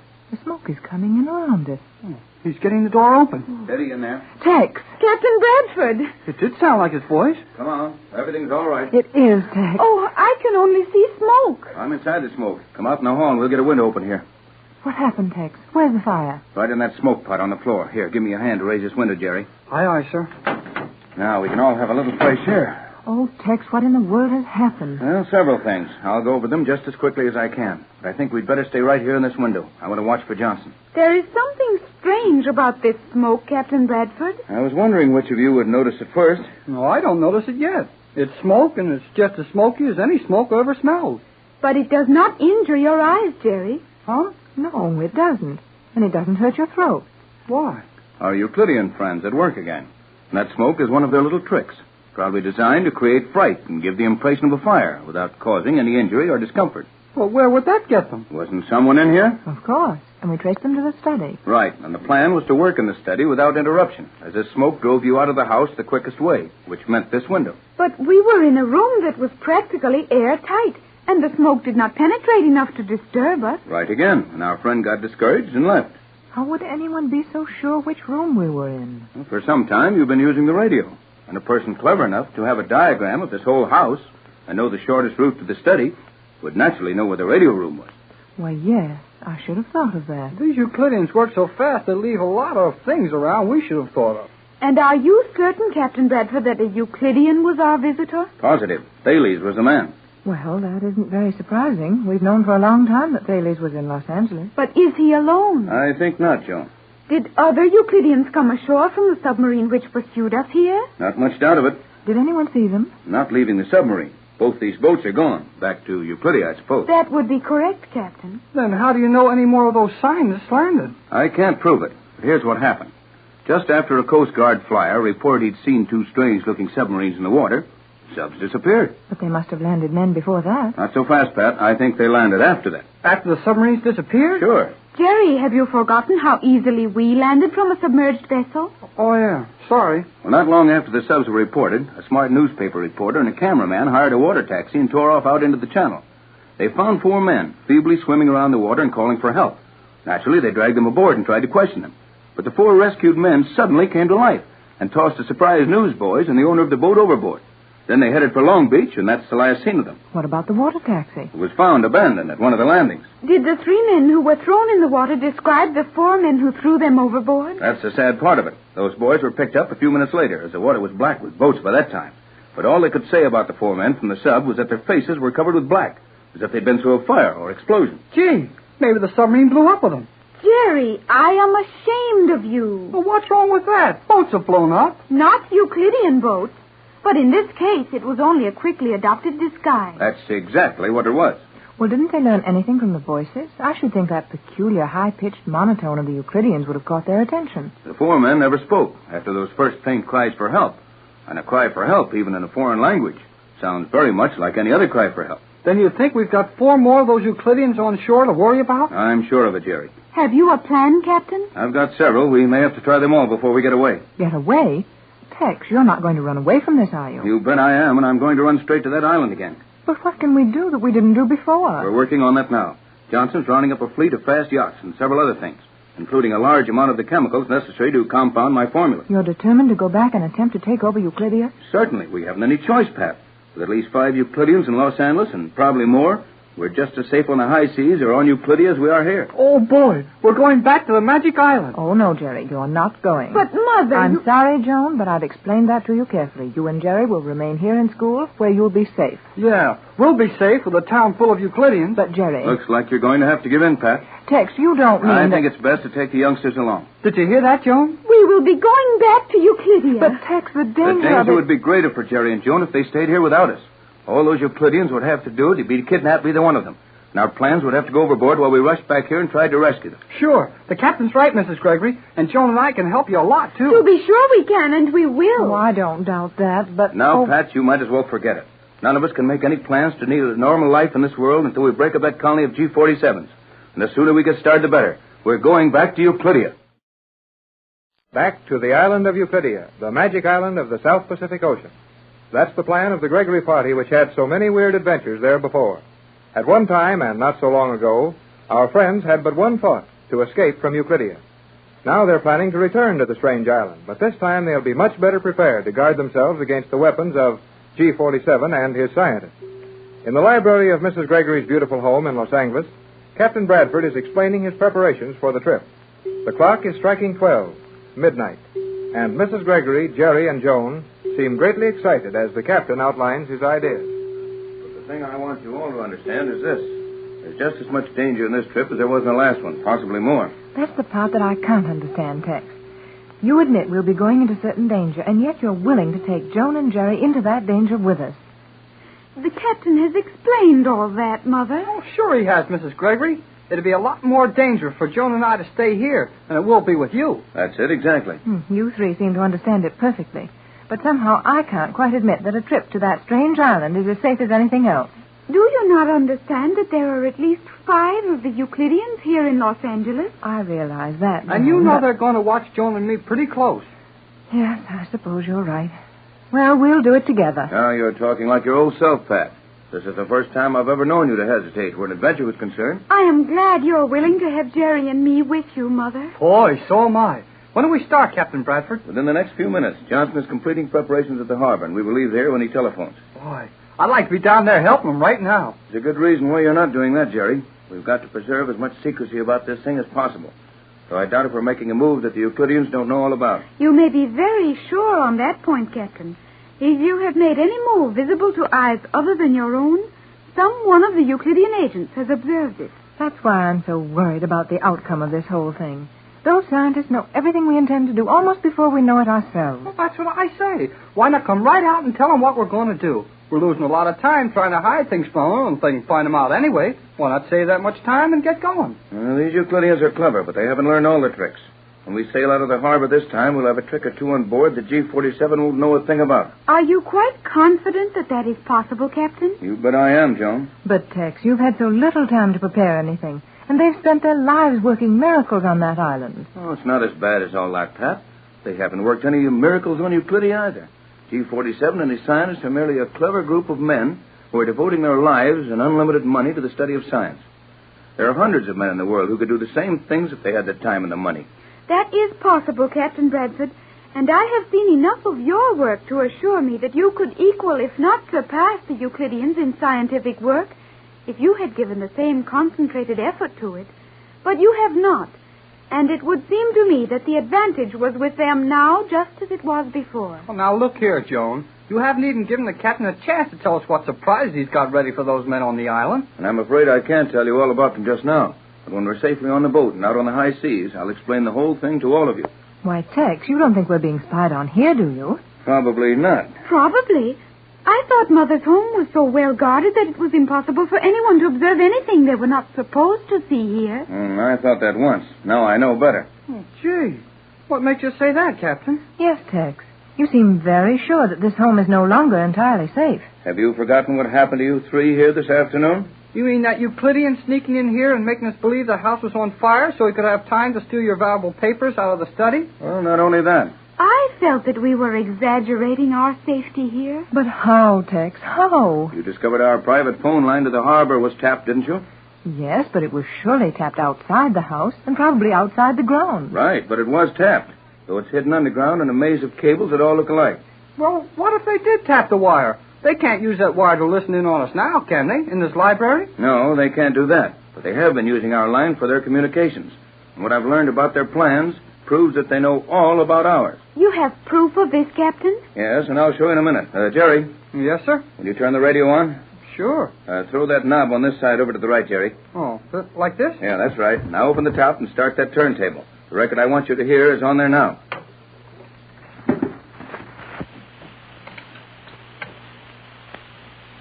Now, if you'll all be quiet, you'll hear something interesting. Are you ready for your instructions, S1? I am ready. Gee, that's your submarine commander. And Bailey's also. Tex, where did you get that record? I can see that we're not going to get anywhere this way. Better stop that record. I'll explain it, Jerry. Okay, stop it is. I am sorry that I spoke, Captain Bradford. And I'm sorry also, Tex. But those voices upset me so that I didn't stop to think. Well, who would stop to think when you play a phonograph in your own home and those crazy Euclideans start popping out at you? Well, I'll explain that, but first, did you recognize those voices? Why, we sure Hold on a minute. One at a time. Now, you started, Joan. There was no doubt as to the identity of the voices. The man was Thales, chief electrical expert on Euclidia, and the girl was the submarine commander who helped us to escape from the island. What do you say, Pat? Well, I'm not as familiar with those voices as Joan is, but I'd certainly agree with her. Jerry? Yeah, me too. That's who it was, all right. But how did they get there? Well, I'll tell you. Now, when you were in the radio room this afternoon, Mrs. Gregory showed you the automatic recording device attached to our phone lines, didn't she? Sure. We recorded what you said when we were locked in there and thought the house was on fire. And you'll understand where this record came from. I took it off the recording machine in the radio room about an hour ago. Tex, Thales is using our private wire to send messages to that girl submarine commander at the harbor? No doubt of it. They made sure the wire was clear. But when they didn't think that we might have a recorder on the line, they certainly slipped up. Sure seems funny for those smart guys to miss an easy one like that. I think it was not so easy, Jerry. Huh? How come? Had they suspected a recorder at all, it would have been logical to find it on the ordinary telephone line into your home. But why should they think you would want to record your own private conversations? I think that's right, Joan. But at any rate, they did fall into the trap, and we know something of their plans. Or did you get that much on the record? Not as much as I would have liked, but plenty to show us that some Euclidean knows every time we take a breath. Well, let's play the record again, and everybody keep still all over. Go to it, son. I won't make a sound. Nor will I. Are you ready for your instructions, S1? I am ready. You will observe this to the letter. I am waiting. You will prepare to follow the Gregory boat. They will sail at midnight or shortly thereafter. Report on condition of your command. My command is Patrol 1A, fueled for 10,000 miles. You have received your instructions from G47. My course to Euclidia is to depend entirely on actions of Gregory Bolt. Correct. Do you have additional instructions for my command? I do, as follows. You are to make no move to hinder progress of Gregory Bolt. You will not allow them to see you. You will not communicate with them. Allow no other craft to contact them by means other than radio. You will take any steps necessary to enforce this. That is all. Your orders will be executed. That is all. Well, as she said, that's all. Is that all there is on the record? That's enough, isn't it? Far too much. Shut it off, Jerry. Yes, sir. And what do you think of that? It's almost unbelievable, Tex. They even knew the hour we expected to sail. And if we had not been delayed waiting for Johnson's call, we would have sailed at 12. We'll be underway by 1 anyhow. Then we'd better be on the way. We're leaving at once. Your step well here, Jerry? Oh, yes, sir. Right here with me. Then come on, Pat. You and I'll check things over in the radio room for a minute. Better take that record along, Jerry. Oh, yes, sir. Do you wish me to come with you, Mother? No, Joan, dear. You remain here with Jerry. And please, both of you stay right in this room. Yes, Mother. Well, I'd better get this record like the captain said. Jerry, I think I am afraid. You're what? I think I am afraid. Oh, don't you know if you're afraid or not? I am not at all sure that I know what fear is. We do not know fear on Euclidia. The sensation is strange to me. Well, I've been scared often enough. I can tell you if that's what's the matter with you. How does it feel? I feel as if there was something creeping up my back. Something small and very cold. The back of my neck has strange chills running through it. Oh, boy. You're scared stiff. Well, I wish you hadn't told me about it quite so well. Now, I've got those creepy things running up and down my back. I have never felt like this before. I do not like it. Golly, nobody likes to be scared half to death. But what got into you all at once? You've taken me through plenty of places on that funny island where I got goose pimples all over me, and it didn't bother you a bit. That is why this feeling is so strange to me, Jerry. I did not know fear on Euclidia. But now, though I have been in this beautiful home of my mother's only a few hours, a change has come over me. I have learned something of comfort, of beauty, of the sort of happy, foolish fun young people in your world have. And with it, fear has come. You felt safer on Euclidia than you do in Hollywood? Not that, Jerry. There was always danger on Euclidia, but I was part of it. Now I am not. Now your world is my world. And I realize how helpless your world is against such a man as G47 and his scientists. Yeah, I know how you feel. But don't forget that we've got Captain Bradford, and that girl submarine commander's on our side, too. I have told you before that you put too much faith in that girl, Jerry. Well, she hasn't hurt us any yet. Gee, there's the telephone.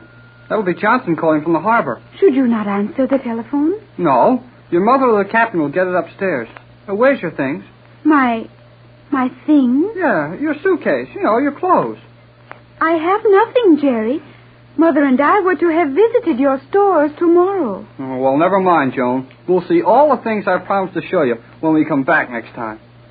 Jerry, when will next time be? Golly, Joan, I don't know. No, Jerry. You do not know when we will return. Mother does not know. Captain Bradford does not know. Oh, Jerry, I am afraid.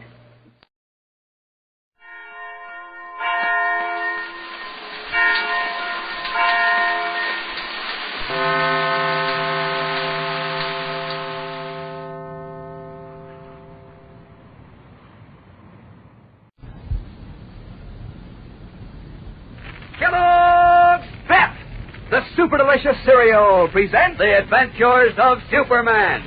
Faster than a speeding bullet, more powerful than a locomotive, able to leap tall buildings at a single bound. Look, up in the sky. It's a bird. It's a plane. It's Superman. Yes, it's Superman, strange visitor from another planet, who came to Earth with powers and abilities far beyond those of mortal men. Superman, defender of law and order, champion of equal rights, valiant, courageous fighter against the forces of hate and prejudice. Today, there are many surprises in store for the Man of Steel. But before we join him at the Daily Planet in his guise of Clark Kent, let's join Dan McCullough, who has a swell suggestion to make. Say, gang, you ever been on a treasure hunt? Why, sure you have. And you know what's as much fun as a treasure hunt? Opening a package of Kellogg's Pep. Yes, sir. It's downright exciting fun to see which prize you'll find inside the package of that super delicious whole wheat flake cereal. You know, these comic buttons in the brand new second series are really knockouts. Bright comic strip colors, the outlines of the pictures so clear and sharp that, well, every single one of these new buttons is a real eye-catcher. Take that picture of Andy Gump, for instance. He looks so real, it seems like you could almost hear him laughing. And Popeye with his corncob pipe. And Superman. And all the other familiar comic strip characters. Now, there are 18 different buttons in this new second series. So you'll want to get busy. The more buttons you collect, the more fun you'll have comparing notes with your friends and swapping duplicates. Today, ask Mom to get you a package or two of Kellogg's Pep, because that's the only way you can get these nifty comic buttons. You don't send in a single penny, not even a box top, and you can't buy them anywhere. You just look inside the Pep package to get your bright-colored comic button. That's P-E-P, Pep, the Sunshine Cereal, made by Kellogg's of Battle Creek. Now, the adventures of Superman. A series of bewildering events has Clark Kent literally walking in circles. First, Editor Perry White phoned him, asking him to call for Lois Lane at her apartment. Kent found the apartment a shambles and Lois missing. And then White denied having phoned him. The next morning, Lois phoned White saying she had a sensational story and asking him to bring $10,000 to a theatrical rooming house on Clover Street. An hour later, Lois reappeared at the Planet. She denied having phoned White, explaining she had been with her sick sister. Alarmed, Kent returned to Clover Street, but instead of the theatrical rooming house he had visited earlier that day, he found a piano teacher's studio. The rooming house had apparently vanished from the face of the earth, and so had Perry White. As we continue now, a new and startling development has taken place. Miss Backrack, White's secretary, is telling Kent and Lois about it in Kent's office at the Daily Planet. Listen. I was just going out to lunch when this man called, Mr. Kent. He said he was you, and he sounded exactly like you, but exactly. Good heavens. Go on, Miss Backrack. Well, he asked for Jimmy Olsen, so I had the call switch to your office where Jimmy was. A moment later, Jimmy came running out, all excited. He said you wanted him to bring you that second $10,000. Bring it where? Well, he didn't say. He just said he had a rush. He went into Mr. Darwin's office, and then I saw him leaving with a package. He might have told Darwin where he was going. Come on, Lois. All right, let's hurry. Oh, I hope nothing's happened to Jimmy. Afraid something has. So am I. What's going on around here, Clark? A lot of things I can't make head or tail of.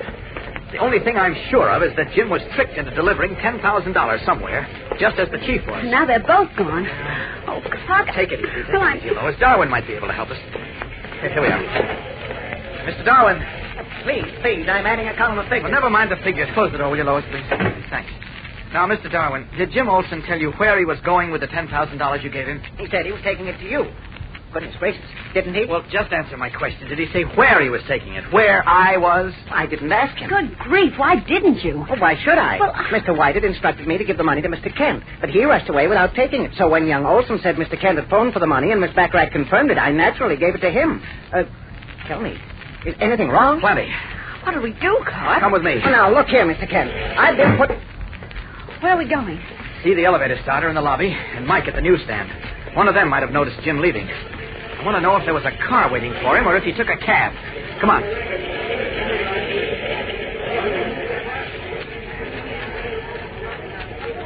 Sure, I saw Jim get out of an elevator, Mr. Kent, but I didn't see where he went. It was around lunch hour, and the crowd was pretty thick. Thanks, Joe.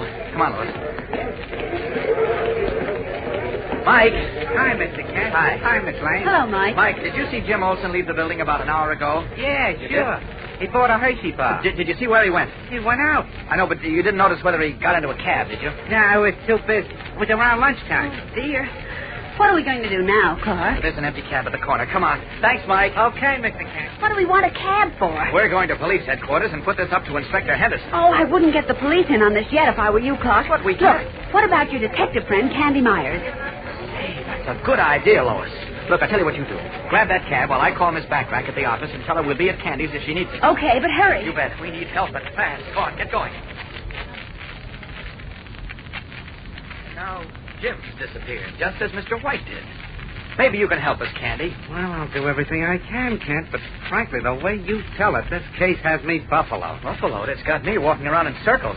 Why was Miss Lane's apartment wrecked? The motive wasn't burglary because nothing was stolen. And what happened to Mrs. Walsh's rooming house? It couldn't just evaporate into thin air. I don't think it ever existed. What are you talking about, Lois? Didn't I tell you I was there myself this morning and spoke to Mrs. Walsh? You said the address was 407 Clover Street. That's right. But when you took me to 407 Clover Street, Clark, it turned out to be a piano studio and residence. And Mr. Simmons, the piano teacher, had lived there for 18 years. What? I can't understand that.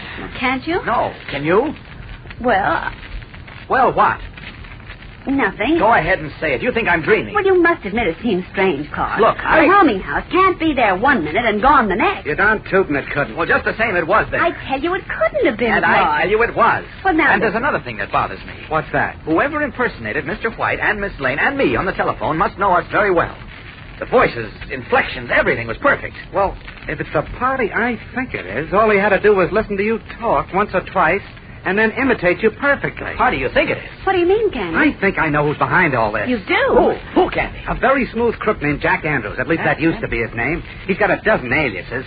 This is his usual technique, impersonating people and luring them into traps. Usually what? The victim is never seen again. Good heavens. You said his name is Andrews, Candy?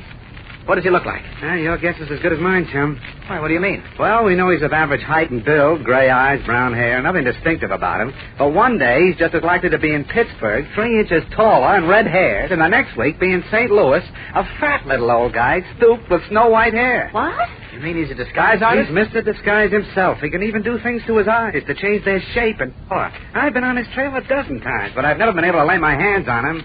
Good grief, and he's got Jimmy and Mr. White. You've got to find him, Candy. Believe me, Miss Lane, I'll do all I can. But I'm not too hopeful. We haven't got a single lead except... excuse me. My phone. Sure. Hello? Is Clark Kent there, please? Oh, just a minute. For you, Kent. For me? Yeah. Hello? Hello, Mr. Kent? Yes? Listen closely, Mr. Kent. Listen very closely. If you want to see Jim Olsen and Perry White again. Who is this?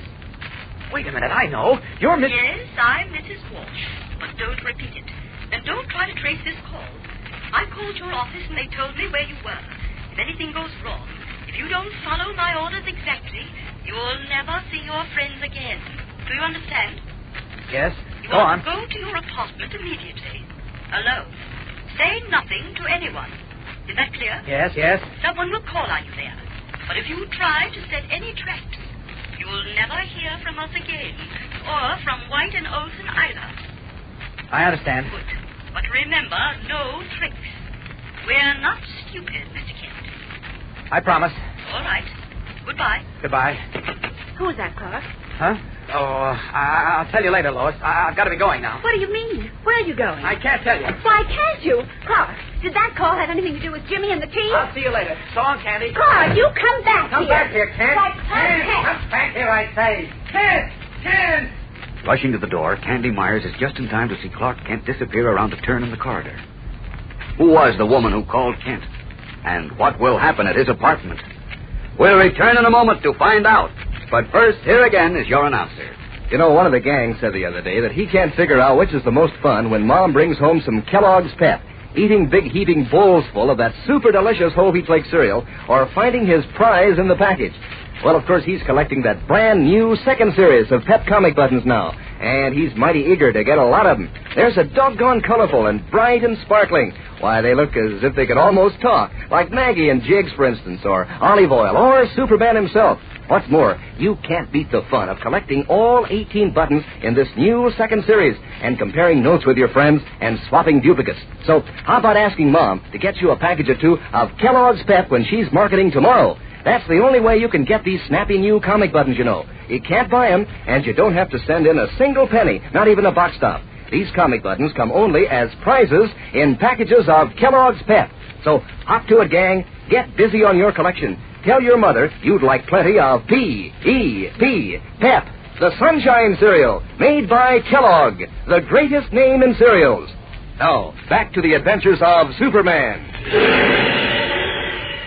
A mysterious phone call from a woman instructing Clark Kent to go to his apartment and wait for a visitor sent Kent hurrying from the office of Candy Myers, private detective.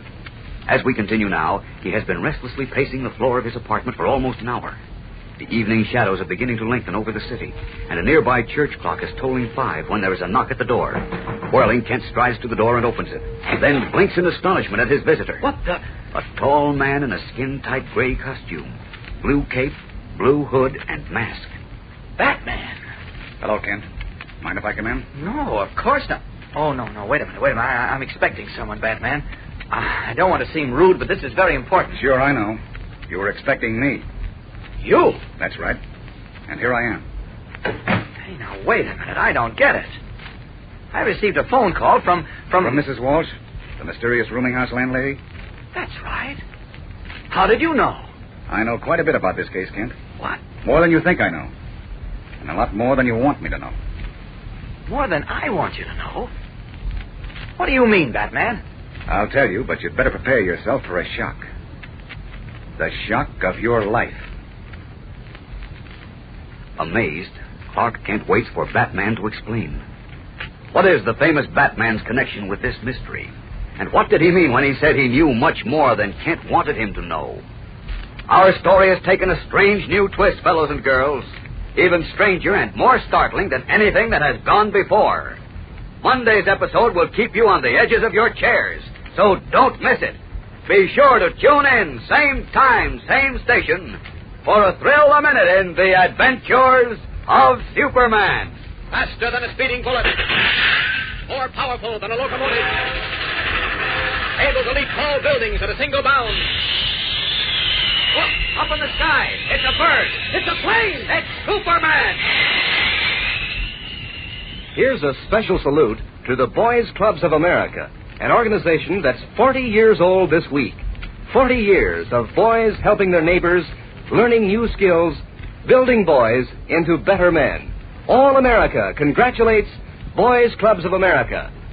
And fellows and girls, be sure to follow the adventures of Superman, brought to you every day, Monday through Friday, same time, same station, by the grand old Kellogg Company of Battle Creek. And for other thrilling adventures of Superman, see your local newspaper. Superman is also a copyrighted feature appearing in Superman DC publications. Say, if your dog is a softy, here's a little trick that you can try to help give him lots of muscle. Mix Grow Pup dog food in with his scraps of meat and fat. See if it doesn't make his eyes brighter, his coat glossy, and see if it doesn't give him lots of oof, so that pretty soon he'll be able to take it and scramble right along with the gang. Lots of champs feed on Grow Pup, you know, so let your dog have his pick of Grow Pup Ribbon, Grow Pup Meal, or Grow Pup Pellets. Just so his mother remembers, write Kellogg's Grow Pup on her marketing list right now. And be sure to be with us on Monday for the thrilling adventures of Superman. This is the Mutual Broadcasting System.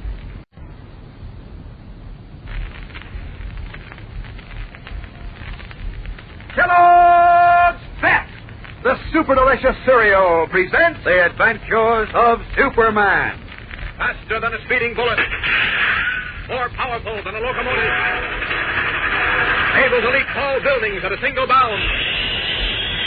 Look, up in the sky. It's a bird. It's a plane. It's Superman. Yes, it's Superman, strange visitor from another planet, who came to Earth with powers and abilities far beyond those of mortal men. Superman, defender of law and order, champion of equal rights, valiant, courageous fighter against the forces of hate and prejudice, who today takes the first important step towards solving the mystery which has had him baffled. We'll join him in a moment. But first, Dan McCullough has something to say about spring. Come in, Dan. You know what I think makes spring so swell? It's the sunshine. Sure, good old cheerful sunshine. And you know what makes breakfast particularly swell these sunny mornings? Big heaping bowls full of that sunny golden toasted cereal, Kellogg's Pep. Yes, sir. Pep certainly has a way with morning appetites. Makes them sit up and take notice. And nutritious? Why, Kellogg's Pep gives you more than twice as much of an energy vitamin B1 as sun-ripened whole wheat. Plus, your whole daily minimum need of sunshine vitamin D in every serving. Mom knows how you need those important vitamins, and you know about the exciting prizes you get in packages of Pep. Why, probably you've already started collecting that brand new second series of comic buttons all the gang's hepped up about. Think of it, 18 different pictures of your favorite funny paper characters. And they're so easy to get. Sure, you don't send in any money, not even a box stop. And you can't buy them anywhere. All you do is to make sure Mom keeps stocked up with plenty of Kellogg's Pep. And there's your prize in every package. Just ask Mom to get P.E.P. Pep, the Sunshine Cereal, made by Kellogg's of Battle Creek and Omaha. Now, the adventures of Superman. For the first time in his career, Clark Kent, even in his role of Superman, seems to be faced with a baffling mystery that has no solution. First, Editor Perry White disappeared while presumably delivering $10,000 in cash to Lois Lane. Then Jimmy Olsen disappeared, delivering another $10,000 to Kent himself. Worried and confused, Kent consulted Candy Myers, his private detective friend, and while at Candy's office, received a strange phone call instructing him to go to his apartment alone and await a visitor. At the close of yesterday's episode, the visitor arrived. To Kent's amazement, it was Bruce Wayne, otherwise known as Batman. Smiling, Batman stepped into the apartment and closed the door behind him. Batman? Well, yes, you look surprised, Kent. Well, are you the visitor? If you mean, am I the person you've been expecting, yes. Well, Mrs. Walsh was unnecessarily mysterious when she called you. She could have told you I was coming over. Wait a minute. How do you know Mrs. Walsh? I know quite a lot about this case, Kent. In fact, maybe more than you do. More than I do? Uh-huh. So get ready for a shock. You mean something's happened to Jim and Mr. White? Batman, what is it? Take it easy, Kent. Take it easy. Don't lose your head. Tell me then. Just don't stand there. Relax, Kent. Relax. Your nerves are shot. I don't wonder. Don't worry about my nerves. Start talking. How did you happen to get into this? Where did you make contact with Mrs. Walsh? What's the shock? Wait a minute. One thing at a time. We'd better start at the beginning. You were in touch with Inspector Henderson, weren't you? Oh, just by phone? Well, he called me in and told me what happened. All about the phony message from Lois asking for $10,000. Then the phony message from White asking for $10,000 more. And to cap it all, the theatrical rooming house with wings. With wings? Well, you know, according to Henderson, the address White gave you for the delivery of the money. What was it? 407 Clover Street. Yes, that's right. It was a theatrical rooming house in the morning and a piano teacher studio in the afternoon. It's one of the things I don't understand. Well, let's skip it for the moment. I'm interested in the woman who ran the rooming house, not the house itself. Mrs. Walsh. That's right. I tracked her down, Kent. You did? Where is she? How can I get to her? Wait, take it easy. Well, she's the key to the whole mystery. She can answer questions that may lead us to Jimmy and White. That's the strange and confusing part of it, Kent. What? Mrs. Walsh doesn't know a solitary thing. Doesn't know? Oh, that's ridiculous. It all started in her place. What place? Her rooming house. She has no rooming house. What? I said she has no rooming house. Now, look. She lives alone in a small hotel. That's not true. I was in her house. I talked to her. Now, look, you know me as well as anyone. In fact, you're the only person alive who knows my double identity, that Clark Kent is Superman. Well, what's that got to do with it? Well, do you think I'd stand here and tell you I spoke to Mrs. Walsh in her rooming house if I hadn't? Frankly, at the moment, I don't know what to think. All I know is that Jim Olsen and Perry White are missing with $20,000 in cash, and it doesn't look good. You're telling me? No, I'm sure I don't have to tell you that. But what I do want to tell you is that Henderson's getting suspicious. Suspicious of whom? Of you. Of me? Uh-huh. That's why I'm here. To warn you that if you're holding anything back, you'd better open up. Well, now, look, why should I hold anything back? I don't know. Miss Lane seems to have a theory. Oh, Miss Lane. Miss Lane always has a theory. What's this one? Well, she says either you imagined all this or you're not talking because you want to solve it yourself. Oh, that's brilliant. Positively brilliant. I imagined her apartment all smashed up, didn't I? I imagined the phone call from Perry White or someone who sounded like Perry White. Take it easy. Sure, I'm just repeating what you said. I know. I imagined the rooming house and Mrs. Walsh. Well, what about her her other hunch? That you're hogging the solution. Oh, that's an old story with Lois. She has a jealous streak. As a matter of fact, I've thrown more stories her way than you can shake a stick at. One of these fine days when she learns that Clark Kent is Superman, she'll have a lot of apologizing to do. She says you made the statement that every mystery has a solution. Did I? So she said. Well, I don't remember, but whether I did or not, it's true. Every mystery has a solution. Well, then, what about... I know. What about this mystery? Right.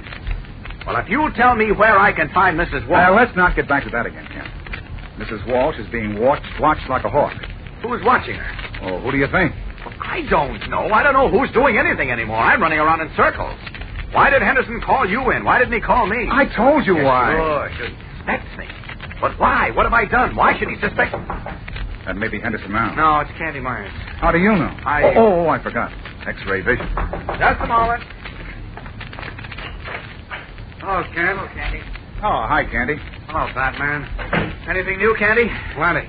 You mean you've got a lead on Jimmy and the chief? No. Well, what's new then? I just had a talk with Henderson at headquarters. Yes? He won't wait much longer. He won't wait for what? Can't stop playing, Tom. You know what. Well, I'm afraid I don't. Henderson thinks you're holding something back. I've been telling him that, Candy, but he won't believe. I believe you, but it's ridiculous. Maybe I'd better call Henderson. No, wait. Wait, call Henderson. Well, heaven's sake, why not? Well, because what? I told him you were hiding out. Hiding out? You told him? Candy, in the name of heaven, what's Take it easy, Kent. Don't lose your head. Don't lose my head. I'm losing my mind. Why did you tell Henderson I was hiding out? Because I didn't want him to grab you, that's why. What's he going to grab me for? I haven't done anything. Now, look, Kent, let's face it. There's something screwy about this case. Oh, you can say that again. Harry White and Jimmy Olsen are missing with $20,000 in cash. And you were the one who... Hold it. That may be Henderson. Let me take Nothing doing. If it is Henderson, I'll tell him a thing or two. Uh-oh. Hello? Is Candy Myers there? This is his office calling. Oh, yes. Just a moment. It's for you, Candy. You're on. Oh, thanks. Hello? Candy? Yeah? Jackson? Yeah? We just got a hot tip, boss. Yeah? What? Look in the hall closet in Clark Kent's apartment. You'll find it in a hat box. Okay, Jackson. Thanks. Hanging up, Candy Myers turns toward the hall closet. But Clark Kent, having heard the telephone conversation by making use of Superman's acute hearing, is already facing the closet. Suddenly, his jaw drops. The color drains from his cheeks. Great Scott. He's right. It is in the closet. What is in the closet?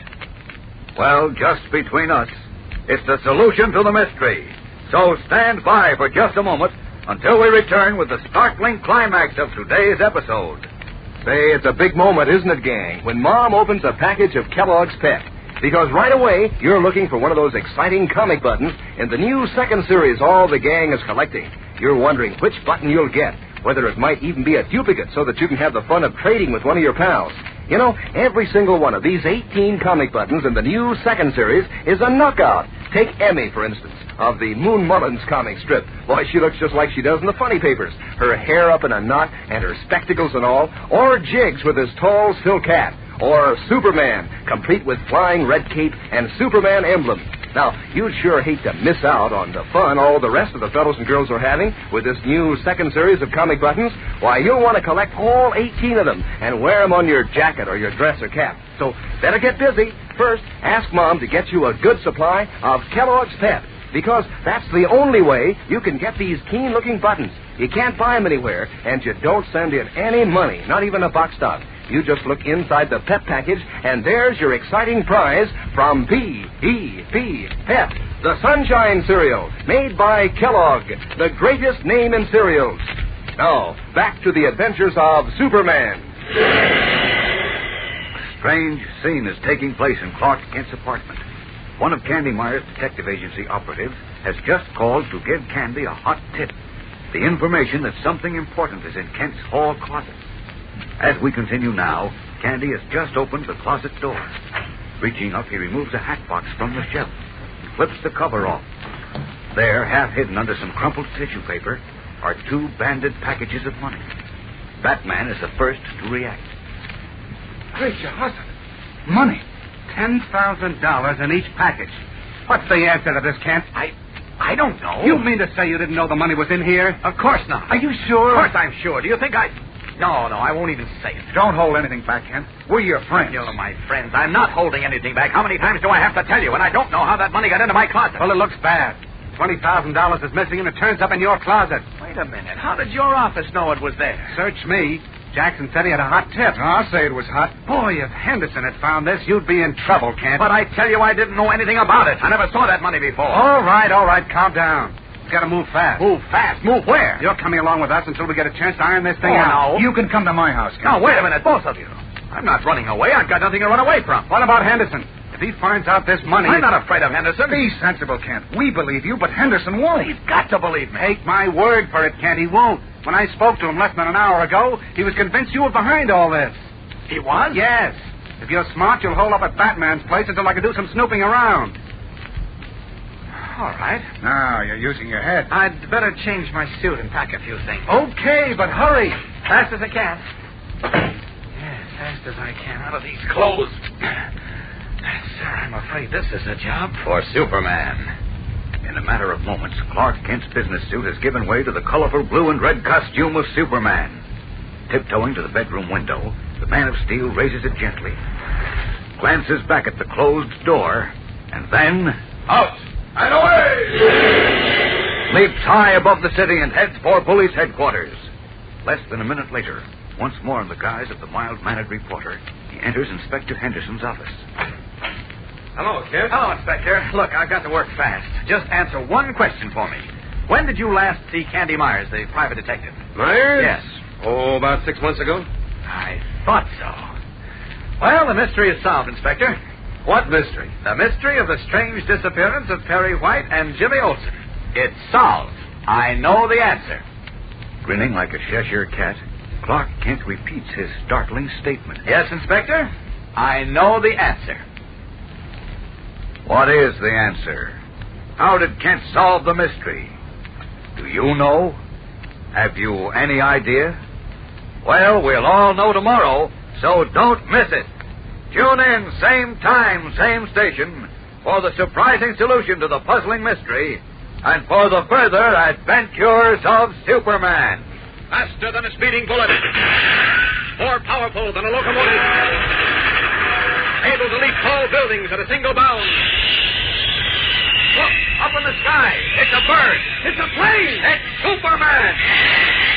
Fellows and girls, be sure to follow the adventures of Superman. Brought to you every day, Monday through Friday, same time, same station, by the grand old Kellogg Company of Battle Creek. And for other thrilling adventures of Superman, see your local newspaper. Superman is also a copyrighted feature appearing in Superman DC publications. You know, gang, a dog likes having his own feeding dish and his own bed. And I bet you he likes his own food, too, instead of yours, if you give him Kellogg's Grow Pup dog food. Grow Pup has a grand, meaty flavor most dogs go for, and it helps keep them husky, too. Helps give them strong bones and teeth and muscles. There are 3 different kinds of Grow Pup, all of them wonderful for your dog. There's Grow Pup Ribbon, Grow Pup Meal, and Grow Pup Pellets. Ask Mother to get Kellogg's Grow Pup today. See if your dog doesn't go for it right off the bat. And be sure to be with us tomorrow for the thrilling adventures of Superman. This is the Mutual Broadcasting System.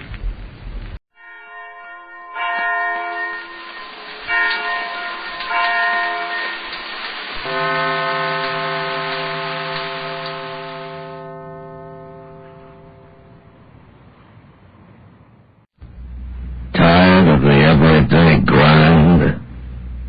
Ever dreamed of a life of romantic adventure? Want to get away from it all? We offer you Escape.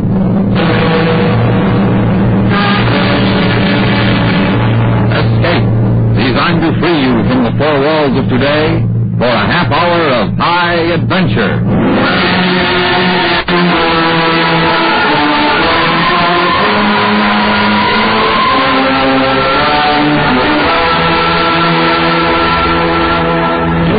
Barren Island off the west coast of Mexico. Your only companions, a lovely Indian girl and a half-crazed treasure hunter who have condemned you to die. Listen now as Escape brings you E. Jack Newman's gripping tale of a strange adventure, Gringo.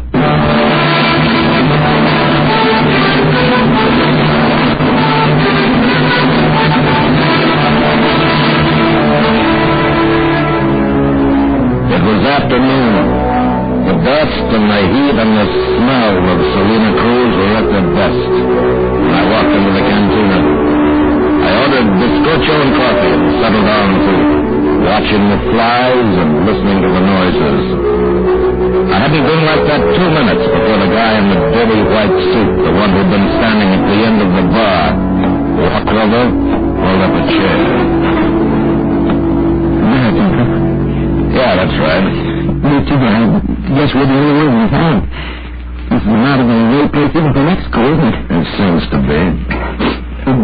Marshall Rhodes is the name I'm from Minneapolis. Say, it's spring this morning. I didn't get your name. Tim Canavan. You don't mind if I sit here with you? All right, what's the pitch? How could you see me bring in my schooner? There's no window in back of that bar over there. I guess I had been hitting up a little bit lately. Happens sometimes when you get stuck in these places, you know. Yeah, sure, I know all about it. You came here to get away from your wife, study the customs, write a book, and to love the ladies, huh? The party's over now, and your doug's run out. The local government won't let you work, and you're broke. Am I right? Mr. Campbell, I know you don't live, but you're an American, too, and you know this is no place to be broke. All right, mister, we've had our conversation. Huh? Goodbye. You're a fellow American, or... Sorry, I bothered you. You didn't bother me. Wait, you... Buy yourself a drink and be somebody. I meet your kind too, Mr. Campbell. Someday, someplace, you'll get chopped down to the size you really are. Are you gonna do it, Ronnie? Be careful here, Mr. Campbell. You'll just move. I've got plenty of right. Huh? Buenas tardes, Senor Rhodes. Who are you? Ramon Chavez. Here, Mr. Rhodes. This is a home. Thank you, sir. See you later. What are you, Chavez? Police? No, nothing like that. Mr. Rhodes is very deteriorated, true, but his analysis of you seems most accurate. You have very little humanity about you. Look, maybe I was too tough with Rhodes. Maybe I'm sorry, but I don't want to hear about it from you. I am looking for a bargain with you. Look, friend, your English is pretty good, and I just bet you can talk your way in or out of practically anything. But let me tell you this. Now, wait. I am here to make a bargain. I am offering you something. You're offering me what? Treasure, Mr. Campbell? No. Well, what is it? A lost ship? An undiscovered gold mine? All of those things, if you like, and more. Oh, sure. Mr. Campbell, in some respects we are similar. Still, I would hope for a more cooperative partner. What are you talking about? I don't even know you. But I know you have a boat. I saw it. And I have heard of you. During your stop in my country, you have accumulated a reputation for bluntness. You know, I mean what I say, and I'm saying that I mean what I say. Be smart and listen. $40,000 American dollars. 40,000 American dollars. So long, Chavez.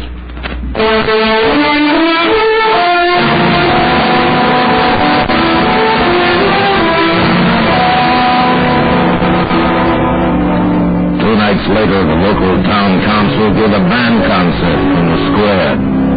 I could see part of it and hear most of it from the deck of the Argus.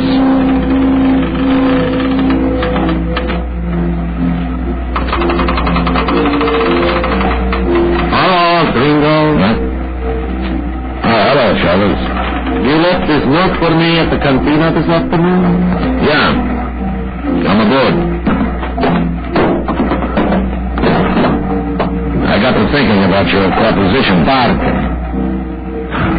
About your bargain. I thought you would think about it, Gringo.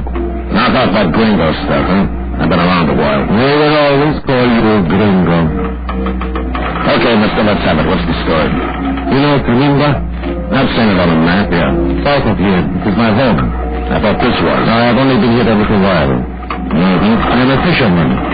One day, when we were far out to sea beyond all of the other boats, I heard the plane droning overhead. Then suddenly it was edging over the water out of control. It crashed on one of the small islands considerably offshore, barren places for the most part, rocks and sand. When we returned to Canimba, we learned that a Salazar Mining Company plane had been lost at sea. It carried a $40,000 cash payroll. You mean it's still there on that island? Untouched. How do you know it didn't explode and burn? He said crash. It just broke up a little. Paper money does not break very easily. Where is this island, Charles? That is my part of the bargain. Yours is this boat. You said we. Who else is on this? No one. The man who helped me in my boat was anxious to report what we had seen to the authorities when he learned it was a Salazar mining plane. He thought there would be a reward in it. I killed him. Well, Gringo? Where's all that humanity you were talking about? There you go with a surly nature. I give him a service. All right, what are you trying to hand me? You're trying to get me to take my boat out and pick up some Chinese you got waiting on one of those islands ready to push in the back door of the United States? Let go of me. I wasn't born yesterday. You can make any one of those islands in a fishing jig. A baby could do it. A baby with a powerboat? Let go. I take this from you, Gringo. Just for now. What about a powerboat? I attempted it. At first I thought I was a bad seaman because I could not get within a mile of the island. There is a peculiar current there, most unnatural, too strong for a small jig, and the depth is too shallow for a large boat. There is no way to get to that island without a powerboat like this one. Anything else? The English. You didn't learn it in Camino. I spent some time in the United States once. And you want to go back, is that it? Where else would I spend that good American money? Can you shove off tonight? 8 o'clock? Yeah.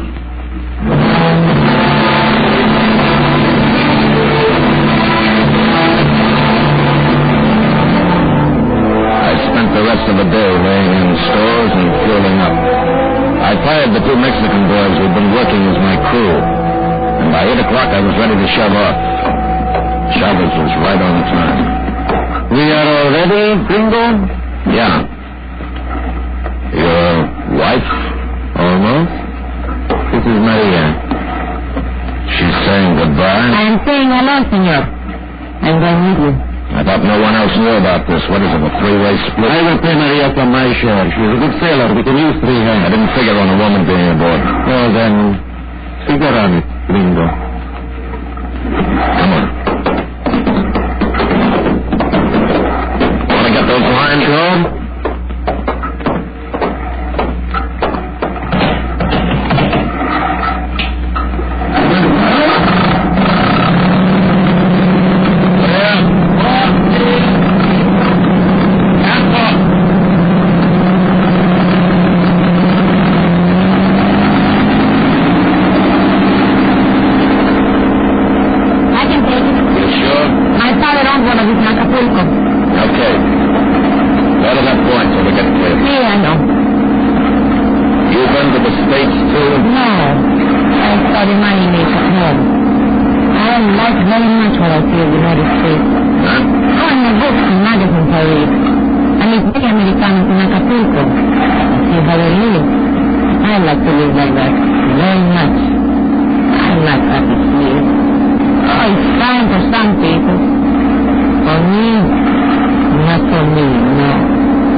and tonight's story, Gringo, in just a moment.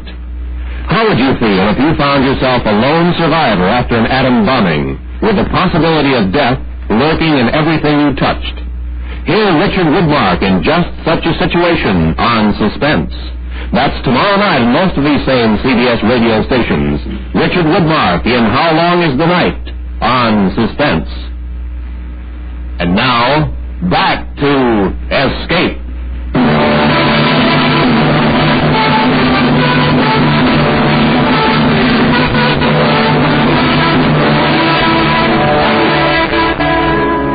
Once we cleared the harbor, we cut the engines and hauled up the canvas.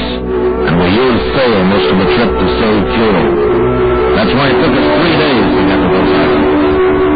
But we were lucky. The weather was good, and the sea was calm. Both Maria and Chavez knew the way around the schooner, so we took turns standing watch. I liked it best when Chavez was at the wheel. You are very funny. Sure. Look, Maria, when this is all over with, what happens, huh? Well, I'm going to be married. I'm going to live in the United States. Well, you may have to wait a long time. I know some people who've waited around those border towns 7, 8 years. That's a long time, baby. I'll tell you once. I want to live in the United States. I will. Yeah, he's going to have $20,000 pretty soon. Is that it? I live like a peasant in the United States. I'm close, a place to live, like in a book.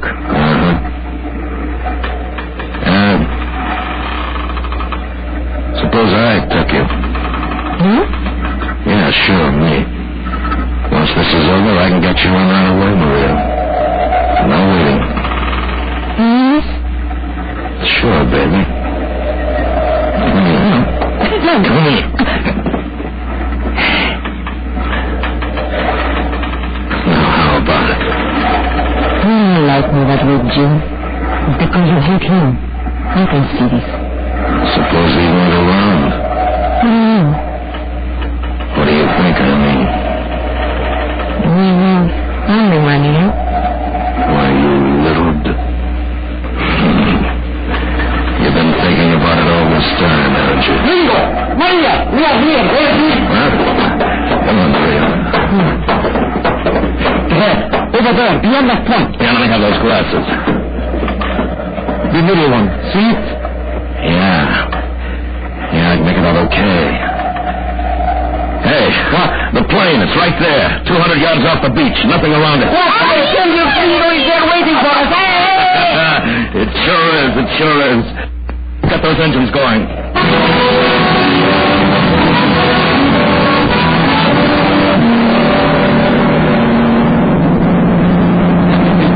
I don't know, we're using a lot of fuel. We're making headway, but I don't like this current. Never saw anything like it. But we One of the spark waters you bring toward the island, but it goes up to the left there. We could try it from the other side? Now, it'd take 4 days to walk across those rocks. No, thanks. We'll get in. What are they doing? What is the world going crazy? No. Something under the water is trying to get up. You can feel? Yeah. I saw one down in Tahiti once, just breaking through.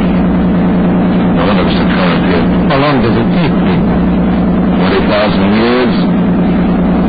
Or 20 minutes. Can we get the island? We can if we don't get blown up.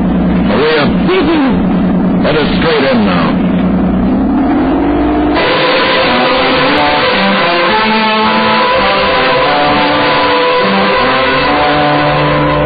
By 4 in the afternoon, whatever was going on under the water seemed to slack off a little bit.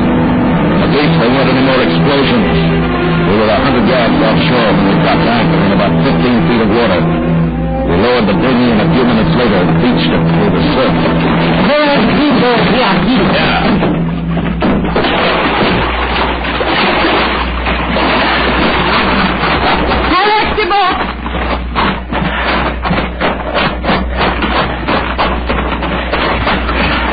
There she is. $50,000. And he got her.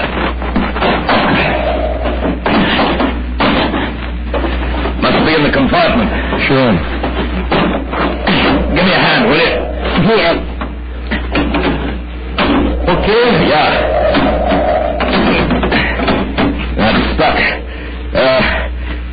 think it's under the bottom from there? That's right. See. All right, I'll pry from here. Harder. All right.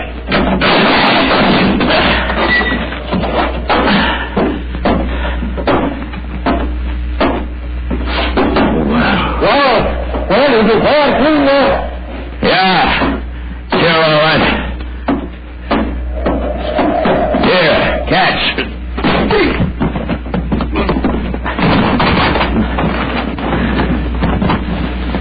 Look.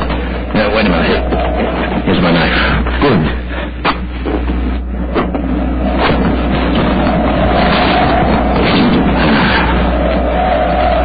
It is all clean.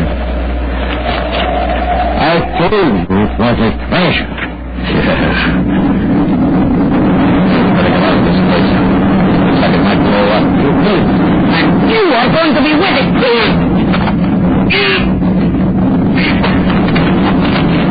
Goodbye, Gringo. You can kiss the night.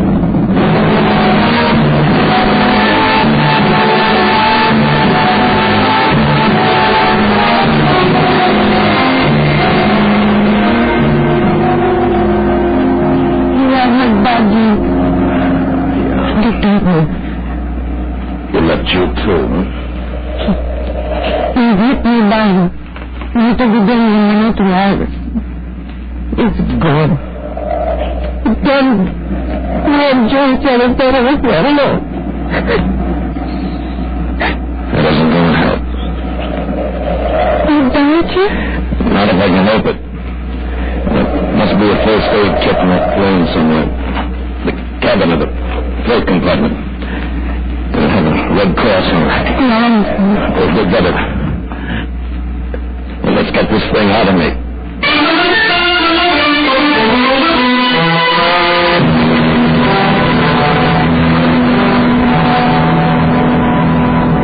Is that a mountain? Yeah. That knife must have bounced off a rib. I'd be dead now.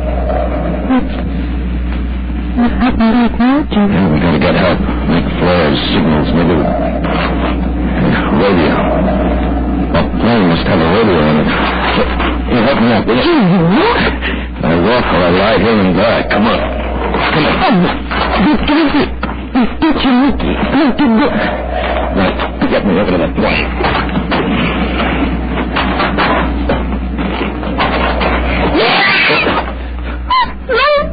What? Over there! He must have been trying the same thing we want to do.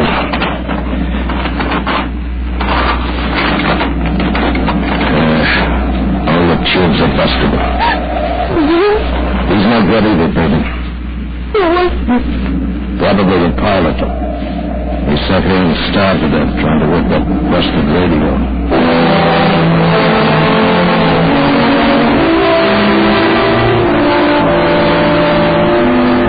We didn't talk much. We both knew we were going to wind up just like that pilot. That first day, I just stretched out on the sand and dozed off. Maria sat with her back to a rock looking out to sea. Every now and then some water would boil up offshore. That night she wasn't tired. We sat there and looked at each other over the flames.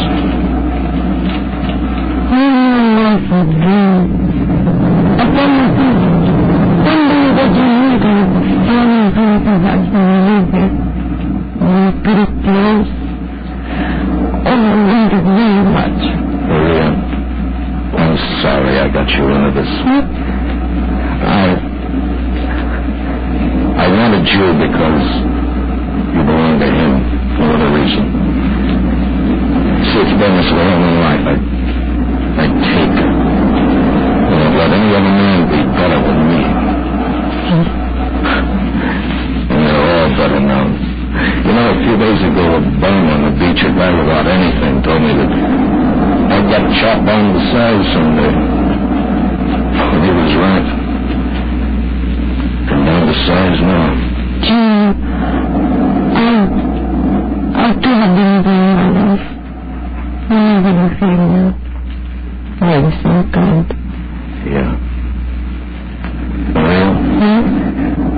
really take you to the States, I'd buy you the best clothes they had on Fifth Avenue. I'd be proud to walk in any place with you and say you were my wife. That's what they call it, I guess.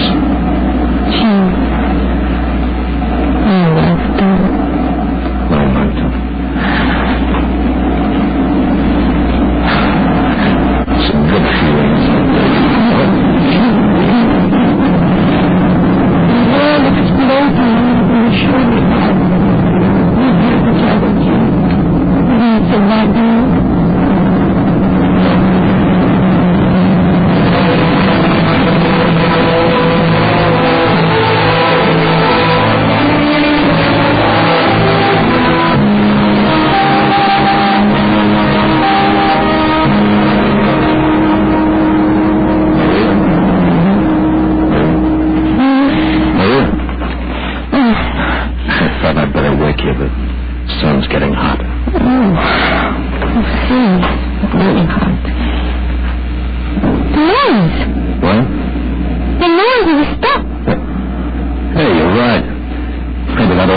Decided to stay under the water after it.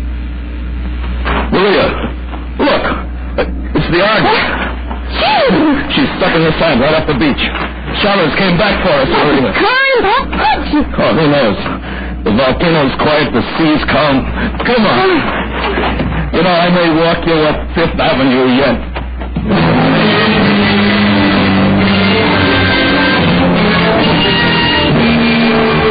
Don't ask me how we got across that beach and waded out to the Argus. I don't know myself.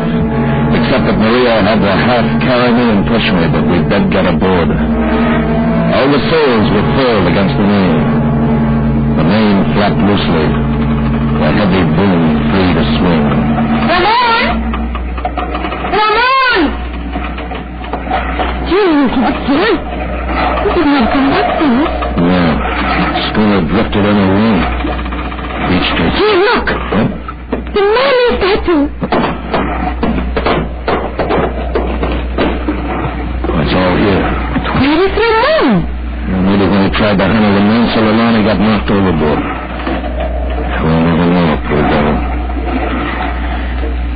All right, Maria, go forward and start the engines. We're heading for the mainland.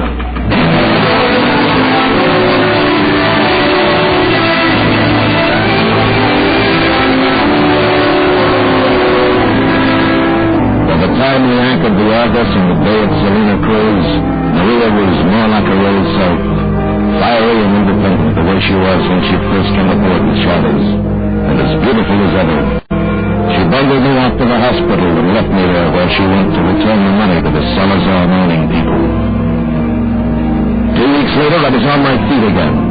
And the first afternoon out found me back at the cantina, where it had all begun. Pardon me, I see you in America and not many Americans come down here. Hello, Rhodes. Oh, I didn't recognize it. Well, that's Mr. Cameron. Why don't you sit down? What? Sit down. Mr. Cameron. Pour yourself a drink. Cheers, Mr. Cameron. Yeah, I know. I've been in a hospital for 2 weeks, Rhodes. Yes, I heard. Man can do a lot of thinking in 2 weeks. Mr. Cameron, I didn't want to be the one that she insisted and What are you talking about? She brought a message for me. She said that... What is it, Rhodes? I think I know what it is. I haven't seen Maria since she dumped me in the hospital 2 weeks ago. Yeah? She never got to the Salazar mining people, did she? No. No, she didn't, Mr. Cameron. She took the $40,000 and left, didn't she? Yes. Well, then, here's to Maria.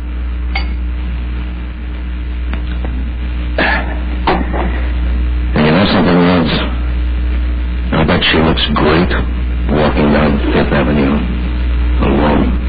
Well, what do you mean? Never mind, Rhodes. It's just that Maria hasn't changed a bit. She'll never change. But I have. You see, I've been cut down to size, Rhodes. Remember? Chill, Bob, finish it. Good luck to you. Where are you going, Mr. Canavan? Ah, on soft, maybe. But I'm traveling night roads real light. And you know what? I think I'm going to like it.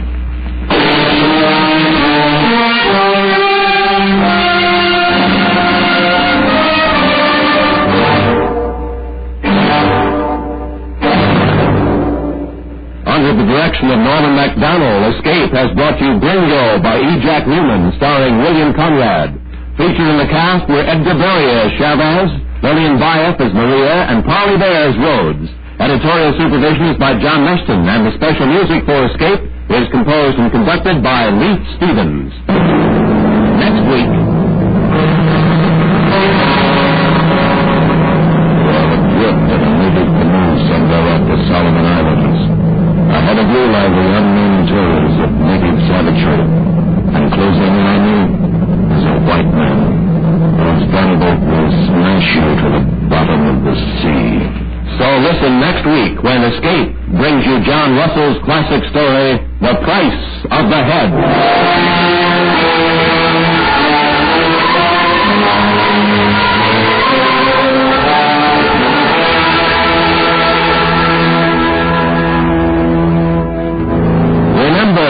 Once during the year, the United Red Feather Campaigns of America appeal to the public for support.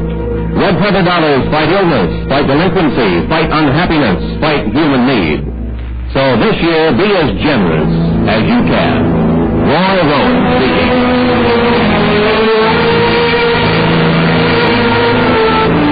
This is the CBS Radio Network.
Of the everyday grind? Ever dream of a life of romantic adventure? Want to get away from it all? We offer you Escape.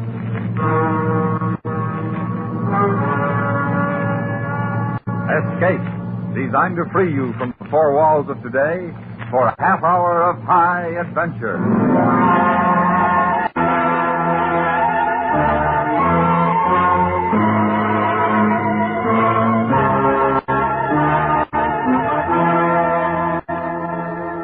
You are adrift in a native canoe somewhere off the Solomon Islands.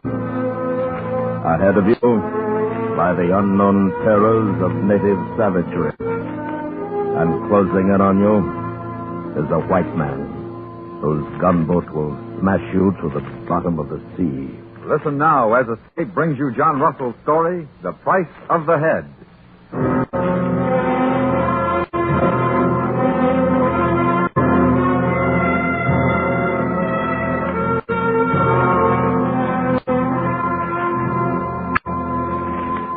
The possessions of Mr. Christopher Pellet were these: a bad name in the island, a set of docks in which he lived and slept, a continuous thirst for liquor, and a set of fine red whiskers. And strangely enough, he had a friend, Karaki. Now, no man can gain friendship except by virtue of some decent quality attaching to him, and Pellet had none. How then explain the loving devotion lavished upon that drunken brute by the gentle Nicky? This was the mystery at Fufuti. But mystery or no, Pellet himself became unendurable to the decent, peaceable folk of the town.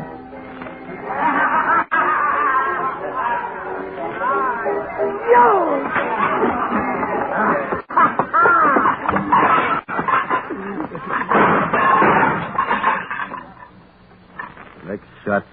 kill you, Pellet. To help me, I'd put a bullet in your drunken brains. Get out. All right, I'm going. I'm going. In Silver Isles there lived a wench whose eyes were blue and nose was... Hey, Mummery! You missed the fun, Mummery. Mummery. Take your hands off me, Mr. Pellet. You're an offense, sir. You're an offense, sir. Karate! Where is that boy? One day, Mr. Howe may be obliged to shoot you. Now, you shoot me, that'd be murder. Murder's fine talk for company agent, Mr. Mummery. Where's that boy? Karate! Come here, Karate! Karate, come quick. Here's shot. You all right? No hit, Pellet, anywhere? No, I'm fine, Karate, fine. Go fetch one bottle of rum. You come along home, huh? Take along, Mr. Howe. Pay for trouble. Catch a bottle. Wait here. Me no be much long. You wait. Fine fellow, that Karate, eh, Mummery? Only friend I got in this filthy island. May I suggest, Mr. Pellet, that perhaps if you behave... Suggest nothing. I got a headache. You tell Karate I've gone to the beach, huh? In the Silver Isles there lived a wench whose eyes were blue.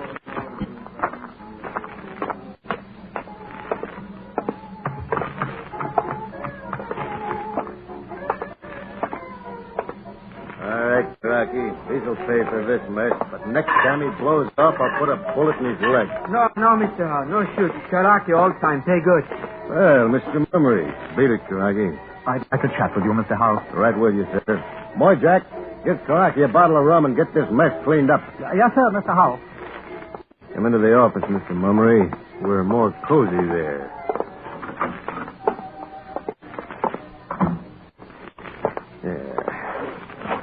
That Pellet ought to be in jail.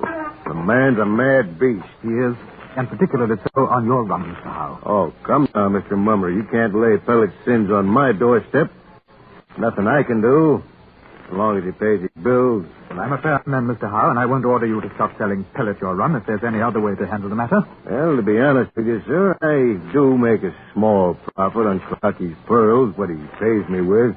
Though nothing enormous, mind you. Still, I'd do without it not to have Pellet about. When I walk down the street, I have a feeling the natives are laughing at me just because I'm a white man, too. By heavens, it's true. And something must be done at once. Mr. Howe, I'll try talking to him like a gentleman, but I'll be firm with him. Now, if you'll send Moy Jack with a message that I'd like to have him for tea tomorrow... Tea? You don't mind my saying so, Mr. Mummery. Tea isn't... All right, then. Tell him there'll be... whiskey? That'll do it, sir. And good luck with him. Thank you, Mr. Howe.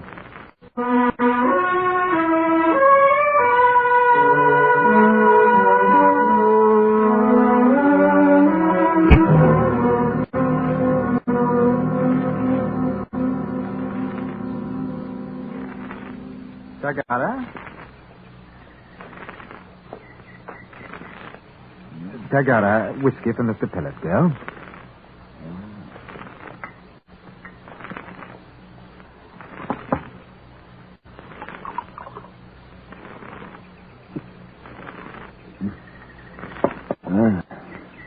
It's been years since my throat's been wet by good Scotch whiskey, Mummery. Yes, I'm sure. You live well here. Fine house, good liquor, servants. I work hard, Mr. Pellet, and I stay sober. Should have been a preacher, Mummery. You missed your line in Copra. No, if you please, Mr. Pellet, we are not discussing my career. No, well, go on, Mummery. As long as I'm drinking your whiskey, I'll listen to your chatter. Girl? You make it difficult, Mr. Pellet. I mean to. Yes, I suppose you do. I didn't expect you to invite me here out of friendliness, Mummery. But you could have friends, Mr. Pellet, if you lived decently. I live the way I want, and I've got a friend. A savage. That's odd. Never thought of Karaki as a savage. I suppose he is. Yes, civilization lies lightly on these people, Mr. Pellet. At heart, Karaki is nothing but a heathen from Bougainville. Bougainville, yeah. You know, Karaki likes it there. He's always talking about it. Well, you must probably talk about your home. Well, there is a vast difference, I'm sure. Rocky's quite a serious little man. You just haven't to know him, that's all. Well, we scarcely find much in common, I fear. Good heavens, Mr. Pellet, surely you haven't sunk so low as to have forgotten everything we stand for out here? I have no use for any man, except Karaki. He's the only friend I ever had. But how do you know what is going on in that head of his? How can you tell? I don't have to. So far, he's treated me right, you know. But you have no respect for the position the rest of us here must maintain. You disgrace us in the eyes of every native on this island. Oh, I'm impressed. Didn't know I was that important a figure, Mummy. Tagara, whatever your name is. You're beyond reasoning with Mr. Pellet. You can go on trying, Mummy, as long as the whiskey holds out. Have you no pride, man? I cleaned out a bar in Sydney once alone against 9 sailors. No, that's not exactly. I engineered a mutiny aboard an Arab dhow in the Gulf of Oman some years back. I sold a cargo at Bahrain for pretty figure, Mummy, pretty figure. Well, that's certainly compounding a crime. That cargo was illegal in the first place, Mummy. Slaves it was. Little boys and girls from India. But, Mr. Pellet, I must ask you once and for all. The bottle's almost finished, Mummy. What do you want? Will you take a job if I offer you one? A job? Mummy, I stopped working 9 years ago. I'm against working. All right. Then I must ask you to leave this island on the next boat. I like it here, Mummy, and I'm staying here. Well, I can't make you go, I suppose. You suppose right. But I do have certain powers. The company controls the sale of liquor here, Mr. Pellet, and if I order that none be given you... You do, yeah? I would. Unless I take a job of leave, huh? Exactly. Well, I'm not working. I'm not leaving, Mummy. Then you won't be boozing either, Mr. Pellet. Give me the rest of that bottle, girl. I've earned it. Good day, Mr. Pellet.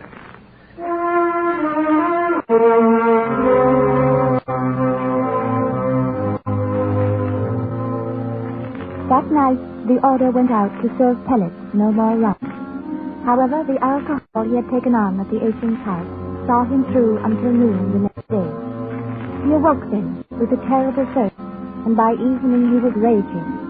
You cannot cut off alcohol from a man who has been continuously drunk for 9 years without results more or less violent. Karaki, with the patience of a saint, bore the brunt of it all.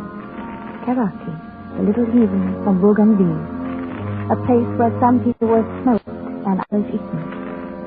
It took 2 days of awful torture to break Pellet's spirit, and on the morning of the 3rd, the man was shattered. Feel much better today, no? No, Karaki, it gets worse. Karaki put in box from ocean last night. You want him fight big fella shark. Drink blood, you say. It was out of my head. Clean out of my head. 2 or 3 weeks, you'll be fine once more, my word. I can't wait 2 or 3 weeks. I gotta have a drink, Karaki. I'd die if I get a drink. Wait a few days. All fine. You don't understand, Karaki. I can't make it. Go tell Mummy I can't make it. Tell him I'll leave on the next shift. No, can't leave. We're pretty much all the time good friends, Karaki and Pellet. Yeah, I know, but I'm no good dead, Karaki. You go tell him now. No, can't leave. Wait. You tell him or I'll tell him, Karaki, but I'll have a bottle if I chill together. Not now. Sleep for a long couple hours. Then go, maybe. No, now. I'll let go myself. No, please. Karaki, let go of me. I'll go out. Smash it. I'll have my rum and no man will stop me. No, can't leave. Not now.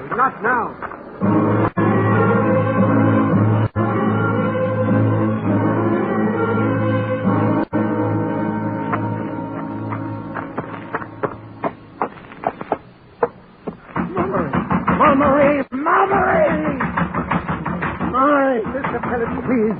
Come in, man, come in. Mummy, I need a drink. No, Mr. Pellet, not a drop. Here or anywhere else. Give me a drink, man. I'll get on your blasted ship. Oh. So then you agree to leave? Yeah. And on the next ship? Yes, on the next ship.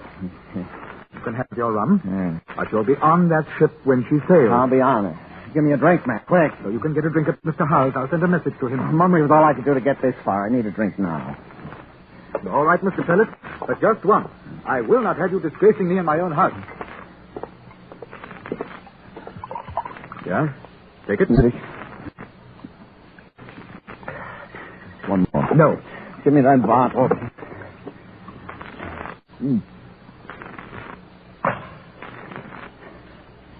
Now, Mummy, if you come to Michael Howe's with me, I'll buy you a drink. No, thank you, Mr. Pellet. I'd rather not be seen in your company. Write a note to Howe. Tell him to sell me rum. I'll take it with me. You have to get drunk now, Mr. Pellet. Now. You back out of this and I'll kill you, Mummy. Now. All right, Mr. Pellet. But it will be a happy day for all of us when you're aboard that ship. I'll find you another island, Mummy. Maybe you'll be transferred there one day. Eh? God forbid. I'll write you your note, and I want to see no more of you till the day you leave. That's good enough for me. You're dull company, Mummy. At least I'm a gentleman, Mr. Pellet. And I have enough respect for myself not to become a walking insult to me and my race. The note, Mummy, the note. You can come to Howe's and preach to me. I don't mind it there. Hurry, man. Hurry.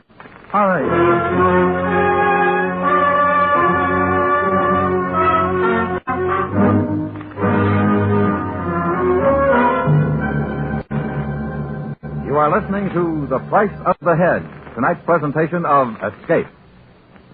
Sometimes it's fun to escape with an adventure story as you're doing now. At other times, it's fun to relax with music. Tomorrow on CBS Radio, you can enjoy the second in our series of Helsinki's festivals. The program will open with the Sibelius Symphony No. 5 in E-flat major and continue with 4 more of his most impressive works. Enjoy easy listening on World Music Festival tomorrow over most of these stations. And now back to Escape and the second act of The Price of the Head.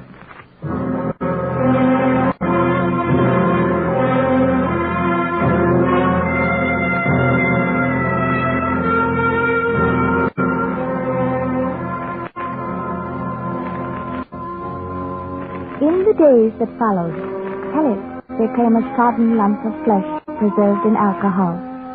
He did not smile, nor dance, nor exhibit any of the amiable eccentricities that sometimes recommend the drunken to a certain toleration. He was a brute, and he behaved like a brute. But all the time, waiting for the day the ship would arrive, Karaki remained true, and showered more devotion than ever upon his friends. He spent his evenings outside Michael Howe's bar, patiently waiting for Pellet to get drunk enough to take along home. Night after night, Karaki waited, while the white man stood roaring inside. Boy, Jack, bring me another bottle. Please, Mr. Pellet, close up now. You plenty too much drunk already. Now, don't tell me when to drink. I'll go get that bottle, Joan. All right, Mr. Pellet, all right. I get bottle. I fix you bottle. Hurry it up, you bald clown. Who told you to open it? Yes, I'll open the bottle. If you want a broken head, more, Jack. Where's Howe? Mr. Howe gone home. Plenty good rum, yes, Mr. Pellet. It stinks. So do you. So does everyone on this bloody island. You like rum? Here's what I think of your rum. Now come here, boy, Jack. Because I'm going to crack your head. I'm going to crack your head.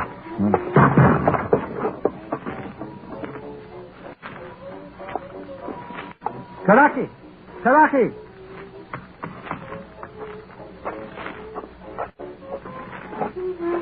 Take him along home now, Karaki.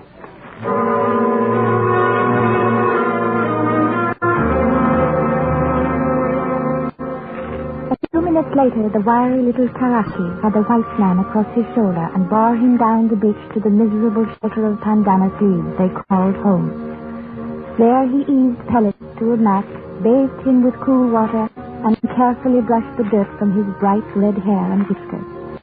Then he sat by with a fan and kept the mosquitoes from the drunkard's bloated face. He sat there all night while Pellet slept. It was midday before Pellet awoke and ground his way out of a painful fog of alcohol. Rum, Crocky, rum. Coconut more better. Here. Drink milk. Feel fine soon. You'll find sooner if that's some rum, Karaki. I've got a bottle around here, son. No rum. You drink too much rum last night. Too much Moy Jack rum. Huh? What do you mean? Too much Moy Jack rum? Moy Jack put white powder in bottle. Make you sleep. White powder? So that... What a little rat. Moy Jack him all the time laugh. Okay, well, slow down. Be careful. Moy Jack him all the time carry knife. Cut face all up. Little wax man. I'll murder. Come on, Karaki. You watch out for knife and Moy Jack him plenty fast. I'll kill him. Watch him fella close. Fella no get face. I'll handle him, Karaki. Don't you worry.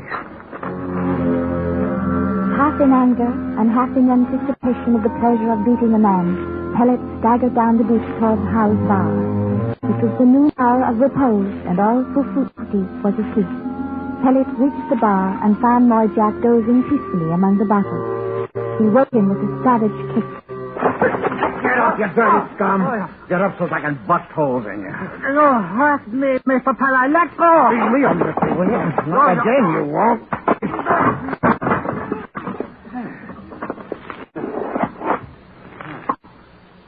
Now, I cut you. Cut you, Mr. Pellet. Well, now, I'll just fix me a knife. Come on, boy. I'm going to twist this bottle around in your face. Hold it.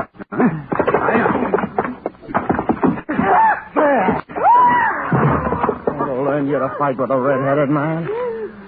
That'll learn you.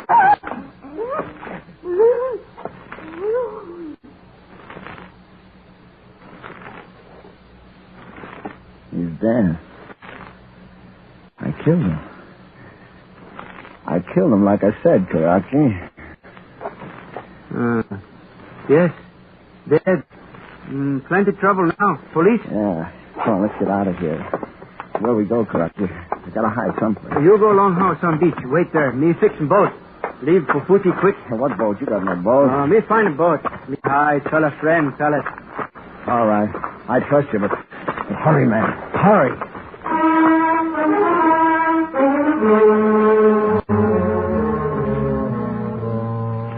Pellet waited in terror in the shack on the beach while Karaki broke into the boat shed and with an axe smashed the bottoms out of the three crafts sheltered there. Then he opened the trade room and quickly gathered together a bundle of supplies, including a rifle and a box of cartridges. Next he carried everything out onto the beach and loaded it into his white outfitter canoe that belonged to Mr. Mummery. Finally, he fetched pellets from the shack, and together they hurriedly launched the canoe in the lagoon. Karaki rigged the big knot sail and then paddled out into the breeze just beyond the harbor entrance. We made it, Karaki. We're safe. Yes. Hey, look, where are we headed for anyway? What island we go, Karaki? Bougainville. Crazy, that's 800 miles from here. All the same, we go a long way home. 800 miles? We go. All fine. Always one bring you along my home. All right, Karaki. I don't know why you're doing it for me, but I'll see you through.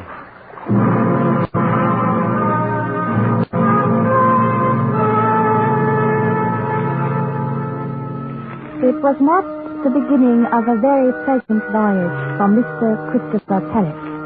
The fear of being captured and hanged was great enough, but added to it were the horrors brought on once more by the lack of alcohol. The first night he was too seasick to care, but by morning he was raving. Rum. Give me rum, you blasted heathen. No got rum. You bloody fool, why did you pack in some rum? Need water. No need rum. Got plenty water. Curse you, Karaki, I don't drink water. Better you drink water. Well, I won't. Turn back. I'll take hanging to this. Turn back, I tell you.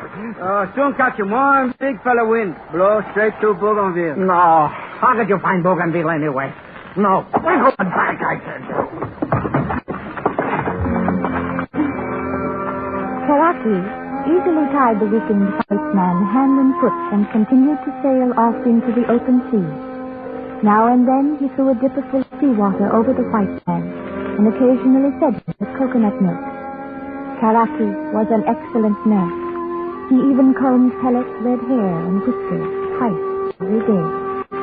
By the time they reached the Santa Cruz region, Pellet's condition had improved and Karaki released him.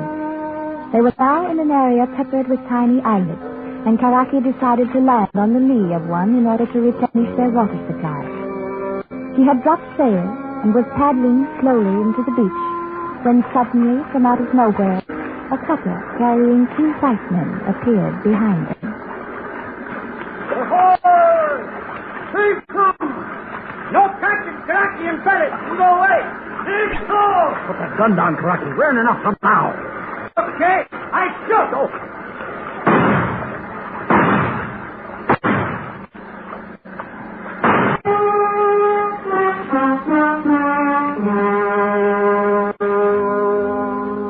For some foolish reason, the two white men did not believe a native would dare resist them. And for their mistake, they were both killed. Karaki, however, wasted no time sailing back into the open sea without his precious water. And 29 days later, he was doling out the few remaining drops to Pellet, taking none for himself. His every gesture was one of sacrifice, that his white companion might survive. Finally, on the 36th day, they sighted Choiseul, and by noon they came ashore. There they stayed for a week, fattening themselves on the unlimited supply of coconut. So you think Bougainville is just under the horizon, eh, Karaki? Yes. Mighty good thing, too. You know, this is the limit of British authority, my boy. Big fella British master stop him here. No can go that side. Eh? Yes. No can punish Karaki for anything he do Bougainville side. My word. No catch pet. Never. What makes you so sure of that? Me sorry. Well, all right, old chap. You got me this far. I trust you. You know, you're quite a fella, Karaki. Yes. Sure don't talk much, huh? I haven't maybe Mummery was right. I'd sure like to know what goes on under that top knot of yours, my boy. I'd like to tell you how grateful I am. Wish I could show you. Listen, Karaki, me one big fella friend, long you, sabe? You one big fella friend, long me, sabe? Me two big fella friend always.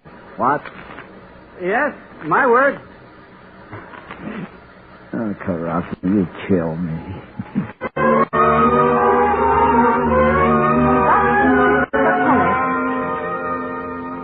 And thus did Christopher Pellet express his gratitude to the quiet savage who had with rarest self-sacrifice saved his life again and again.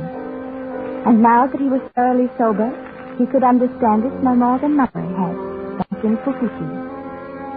2 days later, under a beautiful dawn, they sailed into Bougainville into a day that was crystal blue, and right up onto a dazzling white beach. Pellet was the first ashore, and he ran up to a rocky point to see all the charm of the place for himself. Karaki, in his simple and efficient way, proceeded about his own affairs. He landed what was left of the supplies stolen at Fufuki. A few minutes after, Pellet heard a gentle footstep behind him, and turned to find Karaki standing there with the rifle at his hip and the axe in his hand. Me like, too. Great place you've got here, Karaki. Me like him head. Huh? What? Oh, me like him you too, Karaki. We big fella friend, right? Me like him too much. One fella belong along you. What do you mean? I don't understand. Head here. Fine red whiskers. Big prize here. Smoke him head. Make him Karaki, big man on island. You mean you got my head? Fine head. Very fine head. Cut him off now.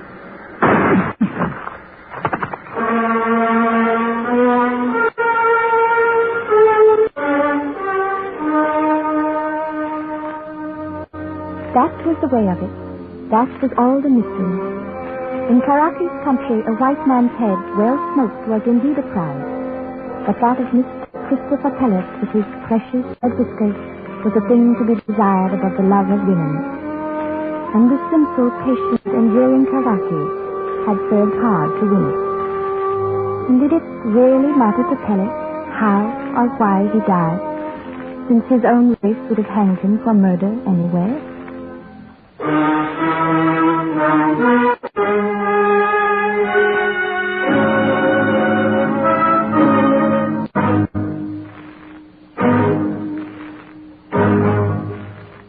Escape, produced and directed by David Friedkin and Morton Prine, has brought you The Price of the Head, a story by John Russell and adapted for radio by John Meston. Featured in the cast were Mary Jane Croft, Hans Conried, Ben Wright, and Jack Crucian. Also heard were Clayton Post and Herb Butterfield. Your announcer, George Walsh. The special music for Escape is composed and conducted by Leith Stevens. Next week.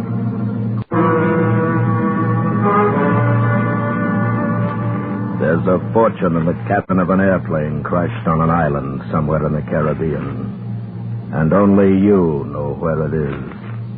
By your side, sailing the treacherous channels, smiling killer with a knife, from whom there is no escape. So listen next week when Escape brings you E. Jack Newman's story, The Coward.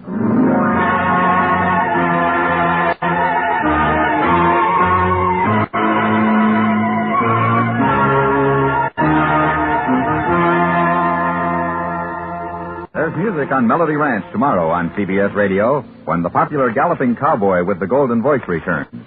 He's Gene Autry, as singing a saddled man as ever rode the range.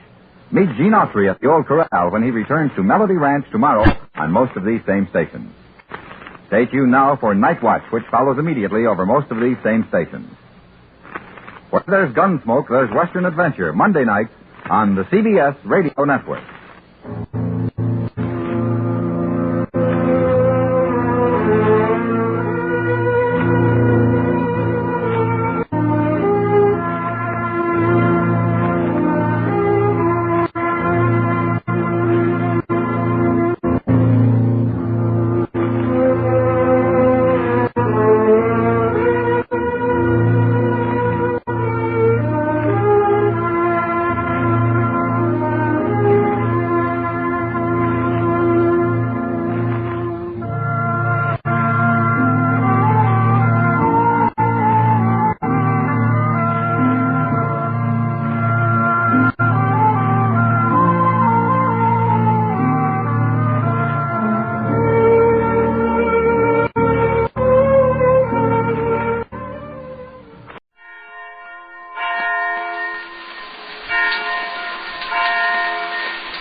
Wheat Chex, Rice Chex, and Good Hot Ralston present Space Patrol! High adventure in the wild, vast reaches of space. Missions of daring in the name of interplanetary justice. Travel into the future with Buzz Corey, Commander-in-Chief of the Space Patrol! In today's transcribed adventure, Buzz and Happy are investigating a space factory revolving in an orbit around the planet Venus. Suddenly, they find themselves locked in a freight-handling chamber floating in the middle of the room. They've cut the artificial gravity field. We're completely weightless. How are we going to get down to the floor? Oh, my head. Smoke and rockets, Commander. We were pulled up to the ceiling. There's the floor down there below us. They reversed the gravity field. The pull in this room is toward the ceiling. Well, now how are we going to get down to the floor? We'll get down to it all right, the hard way, I'm afraid. They'll reverse the gravity field from floor to ceiling till they break every bone in our bodies. We'll return in just a moment with today's Space Patrol adventure, the Venus Space Factory. Hi, gang. Space Patroller Dick Tufeld reporting to you from the Terra Airport. Just got back from a trip to Venus, and boy, do I need supercharging. Well, I'll just have myself a Space Patrol breakfast with one of the super cereals, Rice Chex or Wheat Chex. They're bite-sized, you know, and so easy to eat and so different and delicious, the Commander made them official cereals of the Space Patrol. Try them yourself, gang, and don't wait. Not for a swell treat like Rice Chex and Wheat Chex. Try them today. And say, gang, here's something important. We are swamped with orders for space binoculars. We have plenty of them, but we just can't mail them out fast enough. So if you're waiting for space binoculars, please be patient. We'll soon be caught up. Well, I got to go get supercharged right now. See you later, gang.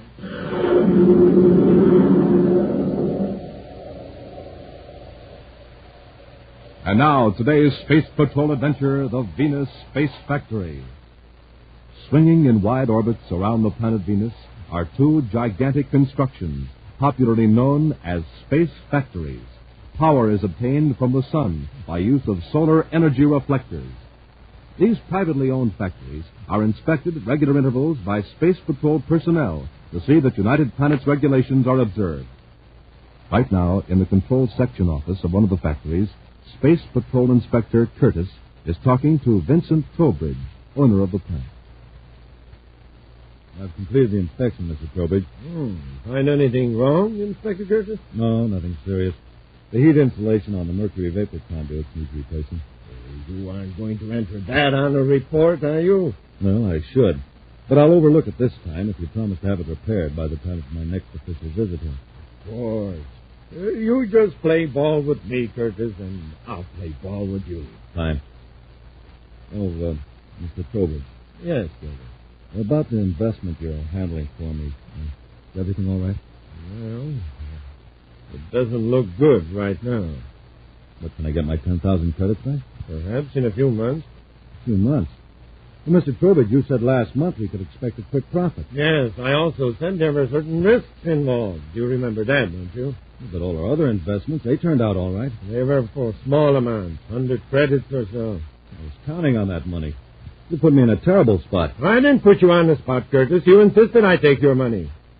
It was your money, wasn't it? Well, of course it was, except for a few hundred I borrowed.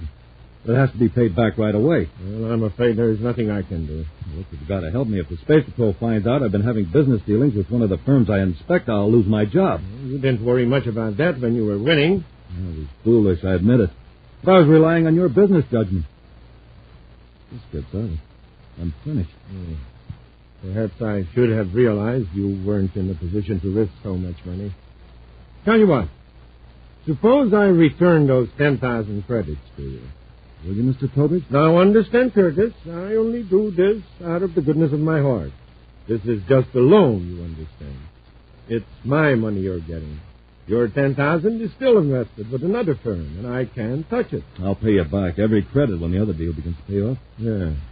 Oh, in the meantime, you're in a position to do me a favor. What do you have in mind? Well, you also inspect the other space factory, don't you? Stan Larkin's plant? Oh, yes, sir. What's his record? Excellent. Why? Mm-hmm. Perhaps you've been somewhat lax in your inspection. Somewhat indulgent, shall we say. Oh, no. I'm always very careful. Yes, but there is always room for improvement, Curtis. From now on, you can even be more careful when you check on Larkin. When are you due there again?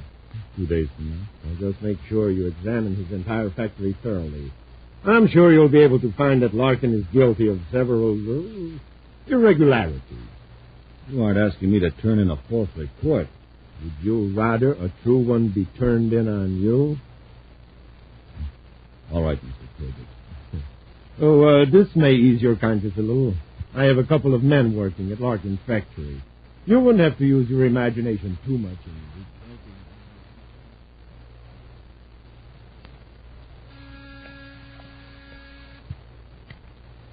Corey's office. Cadet Happy here. Yes, sir. All right, Major, I'll tell him. Well, what is it, Happy? Well, it's Major Robertson, Commander. He says Inspector Curtis is due back at Venus City headquarters tomorrow. He's been on sick leave. Hap, remind me to spaceophone Curtis in the morning regarding the space factory report. Yes, sir. I can't understand what's happened to Stan Larkin's operation. Who is this Larkin, sir? He owns one of the 2 space factories circling Venus. The last 2 inspection reports have been pretty bad. Till 3 weeks ago, Larkin's plant had a very high rating. What's the trouble, sir? Curtis listed 6 counts of defective safety equipment, including the main airlock. When he returned for another checkup 2 weeks later, 3 of the previous citations hadn't been corrected. What about the Trowbridge station? Oh, that's excellent. You know, it looks to me as though Larkin's trying to cut corners. It's not a very smart move with a new government contract still sitting on the Secretary General's desk. It's not a smart move in any case, I think. Any negligence in one of those space factories could cost the life of every man in the plant. First, I'll see what Curtis has to say about the situation. Then I may pay Larkin a visit. Curtis at Venus City calling Trowbridge at Space Factory number 2. Curtis calling Trowbridge at Space Factory number 2. Trowbridge here. Go ahead, Curtis. I just thought I ought to let you know. Corey's going to blast off for a visit to Larkin's factory. Is he coming here, too? He didn't mention it in our space phone conversation. But better be prepared just in case he does. I am always prepared. Did he question your report on Larkin? No, not yet. But I'm worried. I don't want to get into this any deeper. Now, look, Curtis, stop worrying. Just take it easy. All right, but I won't make any more false reports. We'll talk about it later. When is Corey due at Larkin? About 900 hours Universal Start Time tomorrow. All right, Curtis. Trowbridge out. Can my men do to convince Corey?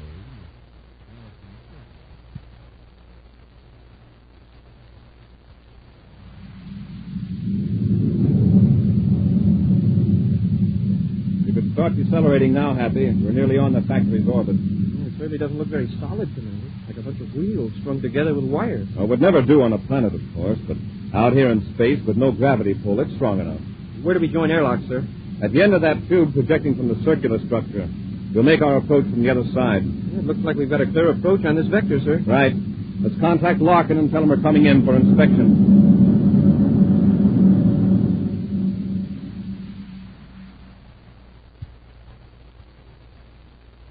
Commander Corey, I've been in the manufacturing business for 20 years.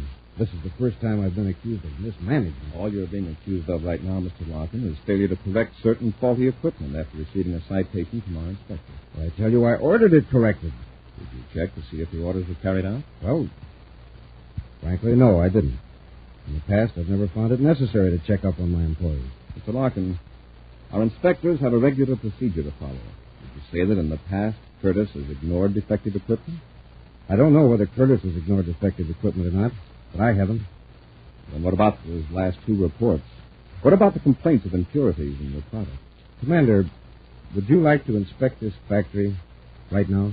I certainly would. But you haven't answered my question. Maybe we'll both know the answers after inspection. I manufacture plastics, not excuses. All right, Larkin. I'll call my cadet and we'll inspect.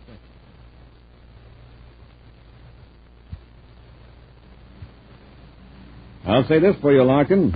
Overall, your factory is run very efficiently. We haven't finished the tour yet, Commander. With these accusations against me, I think it only fair that you make a complete inspection. All right. What's next? Well, you've seen the crew's living quarters, the power control station, and the process control room. As I recall your inspector's last report, there was a defective airlock in number 2 loading chamber. That's right. Has it been repaired? I ordered it repaired. Come with me. You can see for yourselves. Oh, here, wait. You'd better both put on heavy coats if you're going in there. Why, is it cold in there? About 5 degrees below zero centigrade. The coats are here in the locker. Here's one for you, Commander. Thank you. Here you are, Cadet. Thanks, Mr. Larkin. Oh, why is the loading chamber so cold? This chamber is where we keep the hexaplast sheets. They move directly into the hold of the cargo ship, which is also at 5 degrees below zero. Hexaplast? What's that? It's a light but very strong plastic, Happy. It's called the material with a memory. A memory? Mm-hmm. Oh, excuse me, Commander, the intercom. Larkin, chamber 2. Yes? Can it wait? Oh, but I'm... Oh, all right. I'll be right back. Commander, I've got to go back to the central control room. 2 of my technicians seem to have misinterpreted my instructions on the process routine. Why don't you examine loading chamber 2, and I'll join you in a minute. Of course, go ahead. Thanks, Commander. Now, let's go in, Happy.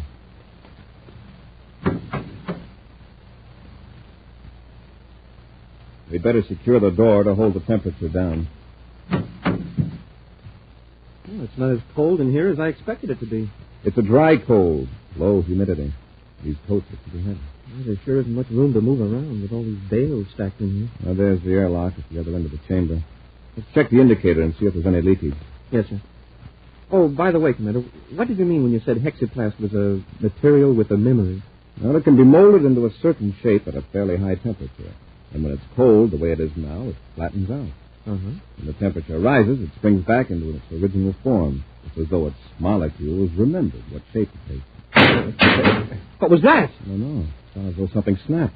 Oh, look, up there. The top bale came undone. Oh, somebody did a sloppy job of packing it. Oh, there goes another one. Hey, look, it's moving. The cargo's shifting. You've got to get out of here, Happy. Hey, Commander, what's happening? The hexaplast, expanding to its original shape. Open the door, hurry.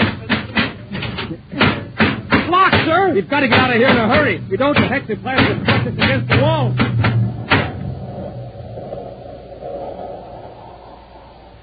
We'll return to Space Patrol in just a moment. This is Captain Dick Tufeld reporting the morning news direct from Terra City. First, the headlines. Commander Corey offers projectoscope to boys and girls on Earth. Space Patrol mail bags jammed with orders.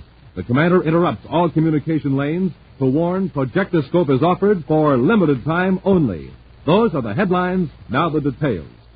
Today, Buzz Corey is again offering all boys and girls a chance to send for the new 6-inch pocket projectoscope. This streamlined blue and yellow plastic model in the shape of the commander's rocket ship has been designed to do 3 important things. 1, to flash on and off so rapidly it can be used as a signal light. 2, to throw a steady beam of light so it can also be used as a flashlight.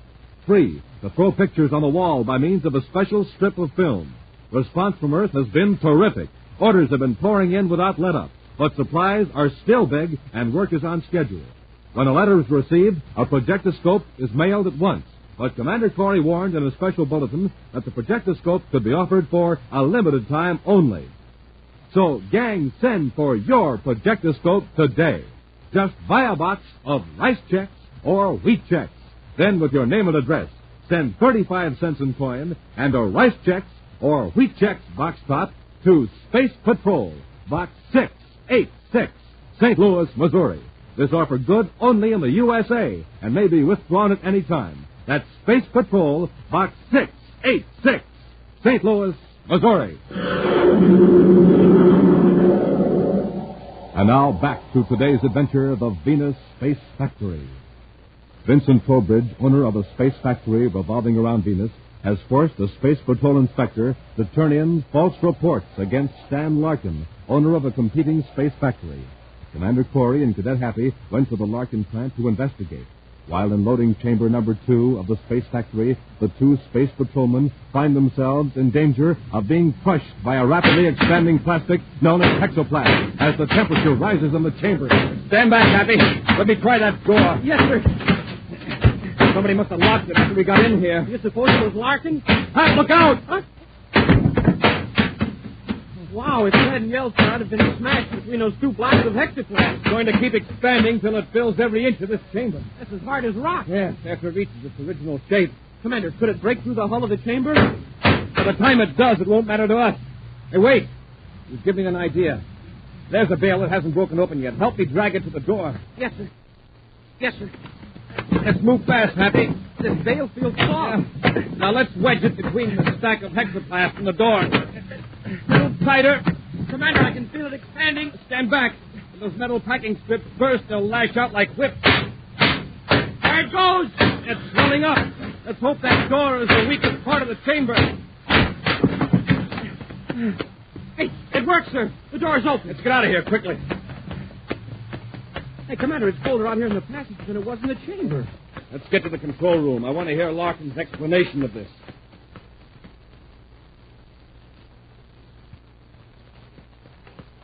Now, here's the control room, huh?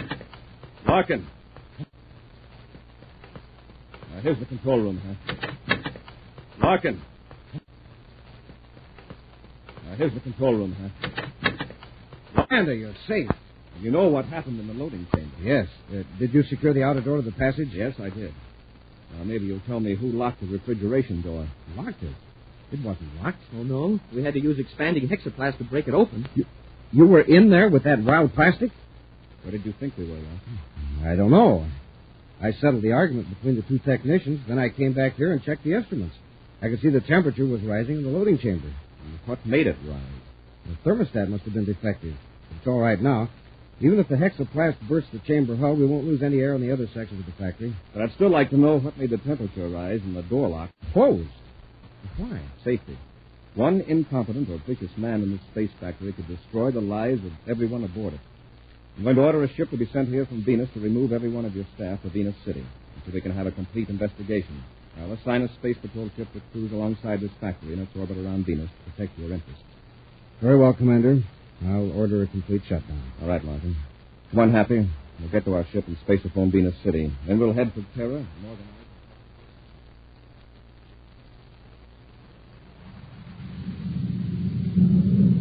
Curtis calling Trowbridge aboard Space Factory number 2. Curtis calling Vincent Trowbridge at Space Factory number 2. Trowbridge here. Go ahead, Curtis. Are there any cargo ships loading or unloading at the factory? No ships aren't due till tomorrow. Why? I'm coming there to talk to you. What am I? I'll tell you when I get there. Now, isn't that right? It's stupid. You aren't due to inspect for another 10 days. I'm nearly there. Have the airlocks ready. Why can't you tell me what you want over to spaceophone or photon and scramble circuit? I've got to talk to you. In person. All right. Come ahead. But if you are in trouble, don't expect me.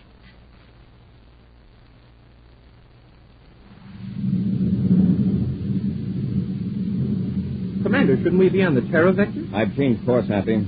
We're heading for the other space factory on the opposite side of Venus. Why? Is something wrong at the Trowbridge plant? Well, so far it's not as serious as what went on at Larkin. I've been getting some interesting information from Major Robertson, though. Trowbridge has been putting out some defective plastics, too, worse than Larkin. Was it in the inspector's report, sir? No. The Bureau of Standards discovered it. It could have been detected by our inspector at the factory. Yet he's consistently given Trowbridge a high efficiency rating. Does the same man check both factories? Yes, George Curtis. Well, maybe he needs a vacation. Yeah, he seemed to be right on his toes when he checked Larkin's plant. Venus City Space Control was supposed to notify me when they located Curtis. He's off duty for 18 hours, so he must be somewhere in the city. Oh, there's another collection of wheels in the viewscope, sir. We're getting close to the Trowbridge factory.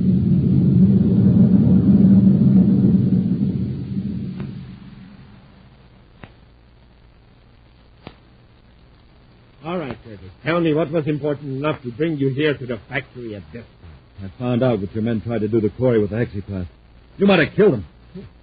Will that have put Larkin in a hot spot? As it is, this will probably finish him. But you don't know the rest of it. Corey had the whole crew, including Larkin, flown to Venus City for an investigation. I'll be called in to testify. So what? That close call, Corey will convince him that Larkin isn't fit to operate the factory. You just calm down. Go back to Venus City and be there when he calls you. But, Trowbridge, don't you realize? Corey will probably give Larkin and his crew a brainograph test and find out about your spies. I hadn't thought of that. Corey will find out you're behind this whole scheme and find out about me. Well, I'm glad you just went there, Curtis. You can find me to Venus before Corey organizes his investigation.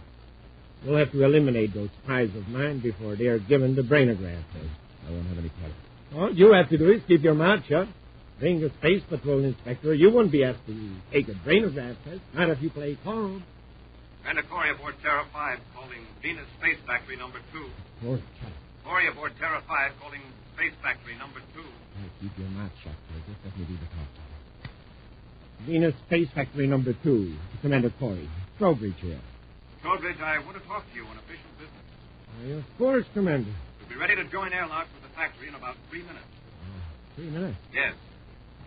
Come ahead, Commander. Thanks, Mr. Trowbridge. Corey out.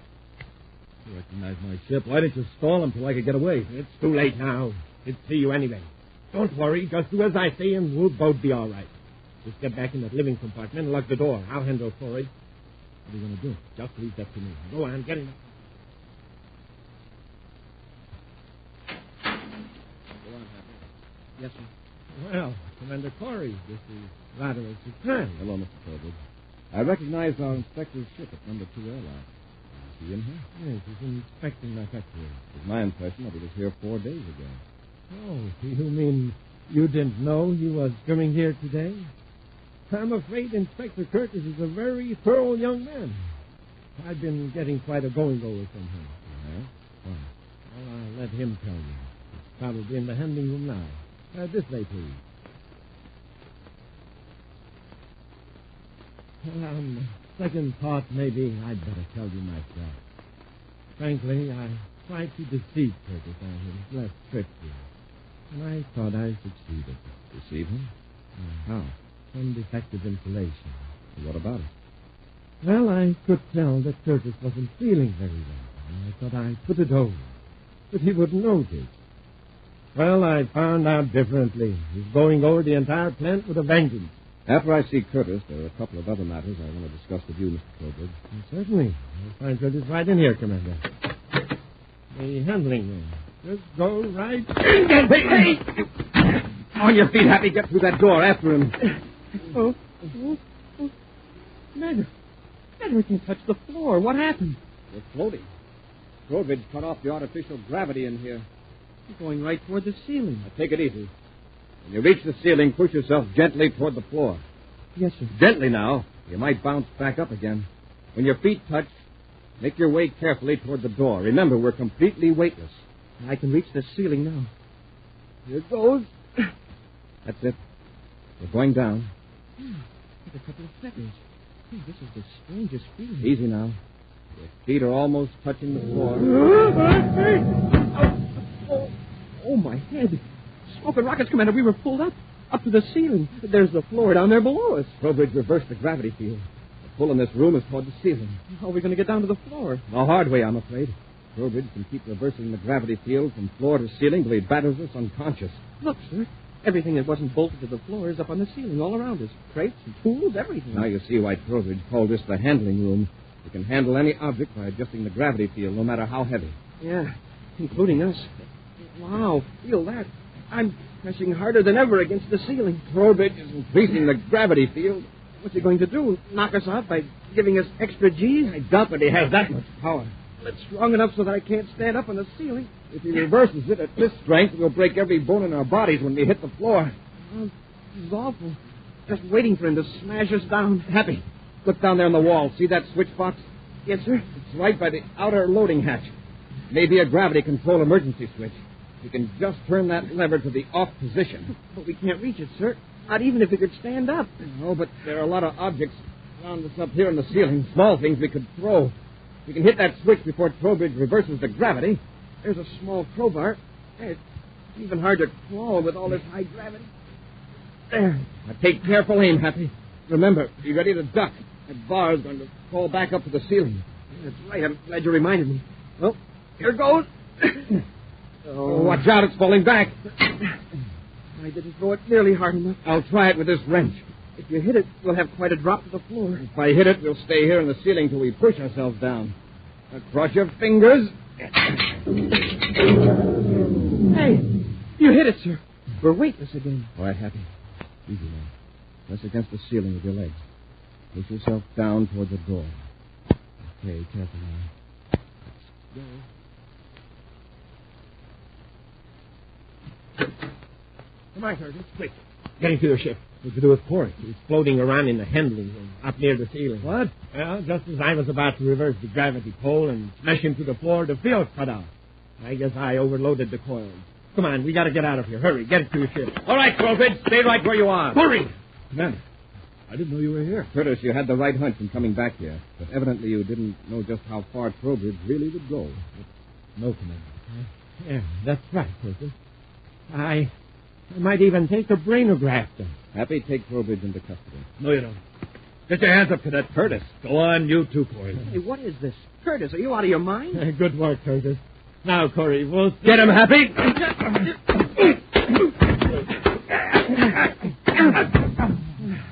All right, you two, on your feet. I've got their weapons, sir. Commander, Trowbridge forced me to help him. He bribed two of Larkin's guards to heat up the hexaplas chamber. I didn't have a thing to do with it. Curtis, keep your mouth shut. You might as well let him talk, Trowbridge. We've got enough on you right now. Commander, I'll tell you everything. Honestly, I will. I only did what I did so I wouldn't lose my inspector's job. Curtis, you have a peculiar idea of an inspector's duties. Yeah, don't worry, Curtis. You'll still be an inspector. You can inspect the inside of a criminal rehabilitation center.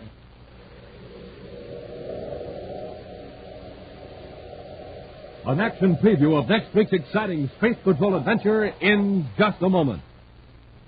Gang, everybody's talking about the projectoscope, and no wonder. It's terrific. Now, here's a boy who's been talking about his projectoscope since the moment he got it. That was on Saturday morning. Junior, look. I got my projectoscope. Man, it's really neat. Look at that. It's shaped like a real outer space rocket ship with tail fins and a radar antenna. Sunday night, and he's still going strong. Hey, Dad, turn out the light. Here now. I'm going to show you some pictures on the wall with my projectoscope. That's Buzz Corey and Cadet Happy you see there. You know, real Space Patrol adventure. It's called Mighty Meteor. And there's 3 other adventures on the same film. And so it went with his friends on Monday, Tuesday, and Wednesday. Look at Joe. Look at this projectoscope. Flash signals in the dark. See how fast I can blink it on and off? Then Thursday, Friday, and Saturday again. And this boy is still talking about his projectoscope. Oh, don't cry, sis. I'll find that nickel you dropped here in the dark. See, I got my projectoscope in my pocket. And it's a swell flashlight, too. See that beam of light? Hey, here's your nickel, sis. Good old projectoscope. Gang, get yourself one of these wonderful projectoscopes. We have enough for all of you, and we'll send you one the day we get your order. Just buy a box of rice checks or wheat checks. Then, with your name and address, send 35 cents in coin and a rice checks or wheat checks box top to Space Patrol, Box 686, St. Louis, Missouri. Write that down. Space Patrol, Box 686, St. Louis, Missouri. And now, a preview of next week's exciting Space Patrol adventure. Buzz and Happy have joined airlocks with a spaceship in which two criminals are holding Carol captive. Although the criminals have meekly surrendered over the spaceophone, Buzz is still wary. Happy, I'm going to open the inner account. Have your rig gun ready. Yes, sir. You got us, Commander, with our hands up. Look, I'll turn on the light so you can see better. Happy, the light. They're blinding, Commander. I can't see. Let them have it, Rambo. All they can't see. They're helpless. Be sure to be with us next Saturday for the exciting story, The Cosmic Ray Detector, when wheat checks, rice checks, and good hot Ralston again bring you Space Patrol!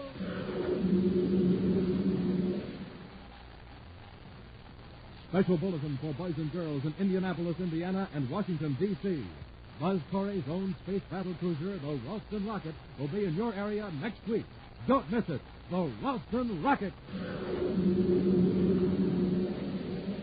Space Patrol, an original Mike Moser production starring Ed Kemmer as Commander Corey and Lynn Osborne as Cadet Happy, was written by Lou Houston and directed by Larry Robertson. Other players were Ken Mayer, Baylor Cobot, Norman Jolly, and David Duval. Dick Tufeld speaking.